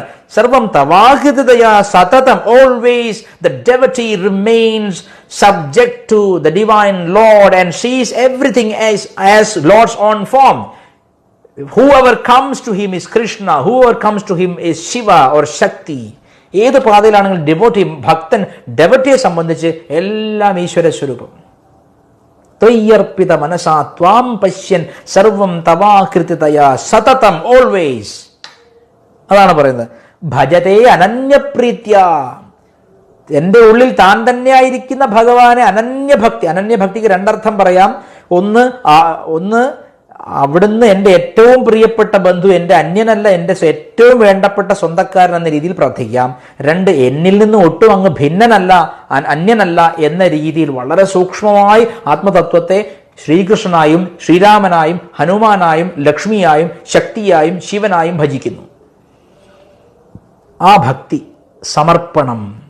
ഒരിക്കൽ രമണ മഹർഷിയുടെ അടുത്ത് ഒരാൾ പറഞ്ഞു, ഭഗവാനെ മറ്റു മാർഗമൊക്കെ വലിയ കഷ്ടമായിട്ട് തോന്നണു, അപ്പം സമർപ്പിച്ചാൽ പോരെ എന്ന് ചോദിച്ചു. അപ്പം ഭഗവാൻ പറയാണ്, ആഹാ, സമർപ്പണം എന്താ അത്ര നിസ്സാരമാണോ? ശരണാഗതി എത്ര എളുപ്പമെന്നാണോ വിചാരിച്ചിരിക്കുന്നത്? വ്യക്തിപരമായ ഇഷ്ടാനിഷ്ടങ്ങളാണ് സമർപ്പിക്കേണ്ടത്. വ്യക്തിപരമായ ഒരു ഇഷ്ടവും അനിഷ്ടവും ഉണ്ടാകാൻ പാടില്ല. അതാണ് സമർപ്പണം എന്ന് പറഞ്ഞു ഭഗവാൻ. നോക്കൂ, എളുപ്പമാണോ അത്? എളുപ്പമല്ല, ഒട്ടും എളുപ്പമല്ല. അതൊക്കെ ശ്രീരാമകൃഷ്ണദേവന്റെ ജീവിതം വായിച്ചാൽ മനസ്സിലാവും എങ്ങനെ എല്ലാം കാളിമാതാവ് ചെയ്യുന്നു എന്ന് പറഞ്ഞു എന്നുള്ളത്. ഇവിടെ രമണ മഹർഷി അങ്ങനെ തന്നെയാണ് ജീവിച്ചത് കേട്ടോ. ആൾത്തിരക്ക് കൂടുന്നതിന് തൊട്ട് മുമ്പ് വരെ എല്ലാ ദിവസവും പലതവണ അരുണാചലത്തെ വലം വെച്ച് വരുമായിരുന്നു. അത്ര ഭക്തി. അതുപോലെ ഒരു അടിയാനെയും കാണാൻ പറ്റില്ല, അതുപോലെ ഒരു ജ്ഞാനിയെയും കാണാൻ പറ്റില്ല. ആ അവസ്ഥയിലായിരുന്നു മഹർഷി. നോക്കണം, തിരുവണ്ണാമലയിൽ സദ്ഗുരു ശ്രീ മാതാ അമൃതാനന്ദമയി ദേവി 1984 പോയിട്ടുണ്ട്. ആ സമയത്ത് രസകരമായൊരു സംഭവം ഉണ്ടായി. അമ്മ ഈ ഗിരിവലം ചെയ്തുകൊണ്ടിരിക്കുമ്പോൾ തിരുവണ്ണാമലയിൽ സുപ്രസിദ്ധനായ അവധൂത വര്യൻ സാക്ഷാൽ യോഗി രാംസൂരത് കുമാർ അദ്ദേഹത്തിൻ്റെ പ്രിയപ്പെട്ട ശിഷ്യന്റെ തോളത്ത് കൈ ഇങ്ങനെ വെച്ചുകൊണ്ട് നിൽക്കുകയാണ്. അവിടെ അദ്ദേഹം ഒരു അവധൂത പ്രകൃതി ആയതുകൊണ്ട് നിയമങ്ങളൊന്നുമില്ല. അരുണാചലത്തിൻ്റെ ഗിരിവലം പാതയിൽ ഇങ്ങനെ ശിഷ്യന്റെ തോളത്ത് ഇങ്ങനെ കൈ വെച്ചുകൊണ്ട് നിൽക്കുകയാണ് യോഗി രാംസൂരത് കുമാർ. അപ്പോഴാണ് അമ്മ ഇങ്ങനെ നടന്നു പോകുന്നതിൽ ഈ ശിഷ്യൻ എന്നോട് നേരിട്ട് പറഞ്ഞിട്ടുള്ള കാര്യമാണിത്. ഇത് യോഗി രാംസൂരത് കുമാറിന്റെ വെബ്സൈറ്റിലും ഇട്ടിട്ടുണ്ട് ഈ വിഷയം. അമ്മ ഇങ്ങനെ നടന്നു പോകുമ്പോൾ, അമ്മയെ ഏതാനും ശിഷ്യന്മാർ 4-5 പേര് നടന്നു പോകുമ്പോൾ ഉടനെ യോഗി പറയുകയാണ് അമ്മയെ ചൂണ്ടിക്കൊണ്ട്, hey Vishwesh, look look, see, Shakti is walking around Shiva, here Kali is walking on the streets of Tiruvannamalai, nobody is recognising her എന്ന് പറഞ്ഞു. നോക്കൂ നോക്കൂ വിശ്വേഷ്, നോക്കൂ, അതാ ശക്തി നടന്നു പോകുന്നു, കാളി നടന്നു പോകുന്നു, ആരും അമ്മയെ തിരിച്ചറിയുന്നില്ല എന്ന് പറഞ്ഞു. യോഗി രാംസൂരത് കുമാർ നിസ്സാരനല്ല, അവധൂത വര്യനാണ്. അമ്മയെപ്പറ്റി പറഞ്ഞ വാക്കുകളാണ്. അന്ന് അമ്മയെ ആർക്കും അറിയില്ല. അവിടെ ആദ്യം തിരിച്ചറിഞ്ഞ മഹാത്മാക്കളിൽ ഒരാളാണ് ഓട്ടൂരും യോഗി രാംസൂരത് കുമാറും. ഓട്ടൂർ ഉണ്ണി നമ്പൂരിപ്പാടും അങ്ങനെ തന്നെയാണ്. അപ്പൊ ഭക്തിയുടെ മഹത്വം അതാണ്. ത്വയ്യർപ്പിത മനസാ ത്വാം പശ്യൻ സർവം തവാകൃതതയാ സതതം. ഇത് പറയുമ്പോൾ യോഗി രാംസൂരത് കുമാറിനെ പറ്റി പറയുമ്പോൾ പ്രത്യേകിച്ച് പറയണം, അദ്ദേഹത്തിന്റെ ഗുരുവായ കാഞ്ഞങ്ങാടുള്ള പാപ്പാജി രാംദാസ് എന്ന മഹാപുരുഷൻ മന്ത്രം കൊടുത്തിട്ട് കൃത്യം 10 ദിവസം മാത്രമേ ജപിച്ചുള്ളൂ. 11ാമത്തെ ദിവസം അദ്ദേഹം മുക്തനായി. എന്ന് വെച്ചാൽ 10 ദിവസവും പ്രാണൻ പോലും, ശ്വാസം എടുക്കുന്നത് പോലും ജപമായിരുന്നു. നിർത്താതെ ജപിച്ചു. തൻ്റെ ഇഷ്ടമെല്ലാം മറന്നു, എല്ലാം അവിടുത്തെ ഇച്ഛാന്ന് കണ്ട് ജപിച്ചു. അങ്ങനെ 10 ദിവസം കൊണ്ട് മോക്ഷം നേടിയ ആളാണ് യോഗി രാംസൂരത് കുമാർ. അപ്പൊ അവസാനത്തെ ശ്ലോകം എന്താ പറയുന്നത്? ത്വയ്യർപ്പിത മനസാ ത്വാം പശ്യൻ സർവം തവാകൃതയ. അരുണാചല അങ്ങ് തന്നെ എല്ലാം എന്ന് കണ്ട് വണങ്ങുന്ന, തന്നിഷ്ടമില്ലാത്ത, സ്വയം ഇഷ്ടാനിഷ്ടങ്ങളില്ലാത്ത ശരണാഗതനായ ഭക്തൻ സദാ ജയിക്കുന്നു. സ ജയതി, അവൻ ജയിക്കുന്നു. Victory to the deity. Bhagavan Ramana മഹർഷി പറയണം, ഭക്തൻ ജയിക്കുന്നു. സ ജയത്തി അരുണാചല ത്വയി സുഖേമഗ്ന, അങ്ങയിൽ സുഖമായി അവൻ ലയിച്ചു ചേരുന്നു എന്ന് പറയുന്നു ഭക്തിയിൽ. മനസ്സിലായിക്കോളൂ. ഞാൻ എപ്പോഴും പറയുന്ന രസം, എനിക്ക് തോന്നാറുള്ള ഉപമയുണ്ട്. മറ്റു മാർഗങ്ങളൊക്കെ സ്റ്റഡി ടൂർ ആണെങ്കിൽ ഭക്തി പിക്നിക്കാണ്. എനിക്ക് അങ്ങനെ തോന്നാറുണ്ട്. മറ്റു മാർഗമൊക്കെ ടൂർ പോവുകയാണെന്ന് വെച്ചാൽ പഠിക്കാനും ഹോംവർക്ക് ചെയ്യാനും ഒക്കെ ഉണ്ടാവും. അപ്പോൾ കുറച്ച് കഷ്ടമാണ്. ഭക്തി അങ്ങനെയല്ല, പിക്നിക്ക് പോകുന്ന പോലെയാണ്. സ്വന്തം അച്ഛൻ്റെ അമ്മയുടെ ഒക്കെ കൂടെ, ഇഷ്ടപ്പെട്ട കൂട്ടുകാരുടെ കൂടെയൊക്കെ പോകുമ്പോൾ, പിക്നിക്ക് പോകുമ്പോൾ പാട്ട് പാടി ലയിച്ച് ആടി പാടി ആനന്ദിച്ച് ലക്ഷ്യത്തിലെത്താം. അതിന് ഭക്തി തന്നെ വേണം. അതിന് ഭാഗവതം വായിക്കണം, ഭാഗവതത്തിലെ ഭക്തി ശീലിക്കണം, അതിന് ശിവഭക്തവിലാസം വായിക്കണം, ശിവഭക്തന്മാരെ സേവിക്കണം, വിഷ്ണുഭക്തന്മാരെ സേവിക്കണം, ഭക്താനുദാസനായിരിക്കണം, ദാസാനുദാസനായിരിക്കണം. ഇതാണ്, ഇത്രയും ശ്ലോകങ്ങളാണ് ഇതിലുള്ളത്. അതാണ് ഇവിടെ പറഞ്ഞത്. ശ്രീമദ് രമണ മഹർഷേ ദർശനം അരുണാചലസ്യ ദേവഗിര പഞ്ചകമാര്യാഗീതവും രത്നം തിതം ഔപനിഷദം ഹി എന്ന് എഴുതി ചേർത്തു. ഈ ശ്ലോകത്തിന് അടിയിൽ ഗണപതി മുൻ എഴുതി ചേർത്തു. എന്താണ്? അരുണാചലമെന്ന ഈശ്വര സ്വരൂപത്തെ കണ്ടിട്ട് ദർശനം അരുണാചലസ്യ ദേവഗിര, ദേവഭാഷയിൽ, സംസ്കൃത ഭാഷയിൽ ആര്യാവൃത്തത്തിൽ, അതാണ് ശ്രീമദ് രമണ മഹർഷേ ദർശനം അരുണാചലസ്യ ദേവഗിര പഞ്ചകം, 5 സ്തോത്രങ്ങൾ അടങ്ങിയ, 5 സ്തുതികൾ അടങ്ങിയ പഞ്ചകം. പഞ്ചകം ആര്യാഗീതം, ആര്യാവൃത്തത്തിൽ രത്നം ത്വിതം, ഇത് രത്നങ്ങൾ തന്നെയാണ്. ഈ 5 രത്നങ്ങളാണ്. അതുകൊണ്ട് ഇതിന്റെ പേര് 5 രത്നങ്ങൾ എന്നാണ്. പഞ്ചരത്നം, അരുണാചല പഞ്ചരത്നം. രത്നം ത്വിതം ഔപനിഷദം, ഉപനിഷത്തുക്കളിൽ രഹസ്യമായി വെക്കപ്പെട്ടിട്ടുള്ള വിദ്യയാണ് ഈ 5 ശ്ലോകത്തിലൂടെ പറഞ്ഞിരിക്കുന്നത്. അതുകൊണ്ട് ഇതിന് ഉപനിഷത്തിന്റെ സ്റ്റാൻഡേർഡ് ഉണ്ടെന്നാണ് ഗണപതി മുനി അവസാനം എഴുതി ചേർത്തത്. ശ്രീമദ്രമണ മഹർഷേ ദർശനമരുണാചലസ്യ ദേവഗിര പഞ്ചകമാര്യാഗീതൗ രത്നം ത്വിതം ഔപനിഷദം ഹി, ഇത് ഉപനിഷത്തിന്റെ തത്വം തന്നെയാണ് എന്ന് പറഞ്ഞിട്ട് ഗണപതി മുനി അടിയിൽ ഒപ്പിട്ട് വെച്ചു. ഇത്ര മനോഹരമായ ഈ ഭഗവാൻ രമണ മഹർഷിയുടെ ഉപദേശം നിങ്ങളുമായി പങ്കുവെക്കാൻ കിട്ടിയ എൻ്റെ ജന്മം തന്നെ ധന്യമായി തീർന്നു. വളരെ സന്തോഷം. മുമുക്ഷു പേജിന് എല്ലാ ആശംസകളും. നമ്മൾ തുടങ്ങിയിട്ട് തന്നെ ഇപ്പോൾ ഒരുപാട് സമയം 8:50 ഇനി നിർത്തിയില്ലെങ്കിൽ ശരിയാവില്ല. എല്ലാവർക്കും വട്ടുപിടിക്കും. എല്ലാവരും കേൾക്കുന്നതും വായിക്കുന്നതും ഒക്കെ കുറച്ചിട്ട് ജപിക്കുന്നത് കൂട്ടുക, ഭക്തി സേവ കൂട്ടുക, ജപിക്കുക, സേവ ചെയ്യുക, ജപിക്കുക. Do it. ചുമ്മാ കേട്ടുകൊണ്ടിരുന്നാൽ പോലെ ചെയ്യൂ. ജപിച്ച് പ്രകാശം കാണൂ, ദേവതയെ ദർശിക്കൂ. അങ്ങനെ നല്ല ഒരു ജീവിതം എല്ലാവർക്കും ഉണ്ടാവട്ടെ എന്ന് പ്രാർത്ഥിക്കുന്നു. അമ്മയുടെ പാദങ്ങളിൽ എൻ്റെ എല്ലാ വാക്കുകളും സമർപ്പിക്കുന്നു. ഹര നമഃ പാർവതീ പതയേ, ഹര ഹര മഹാദേവ.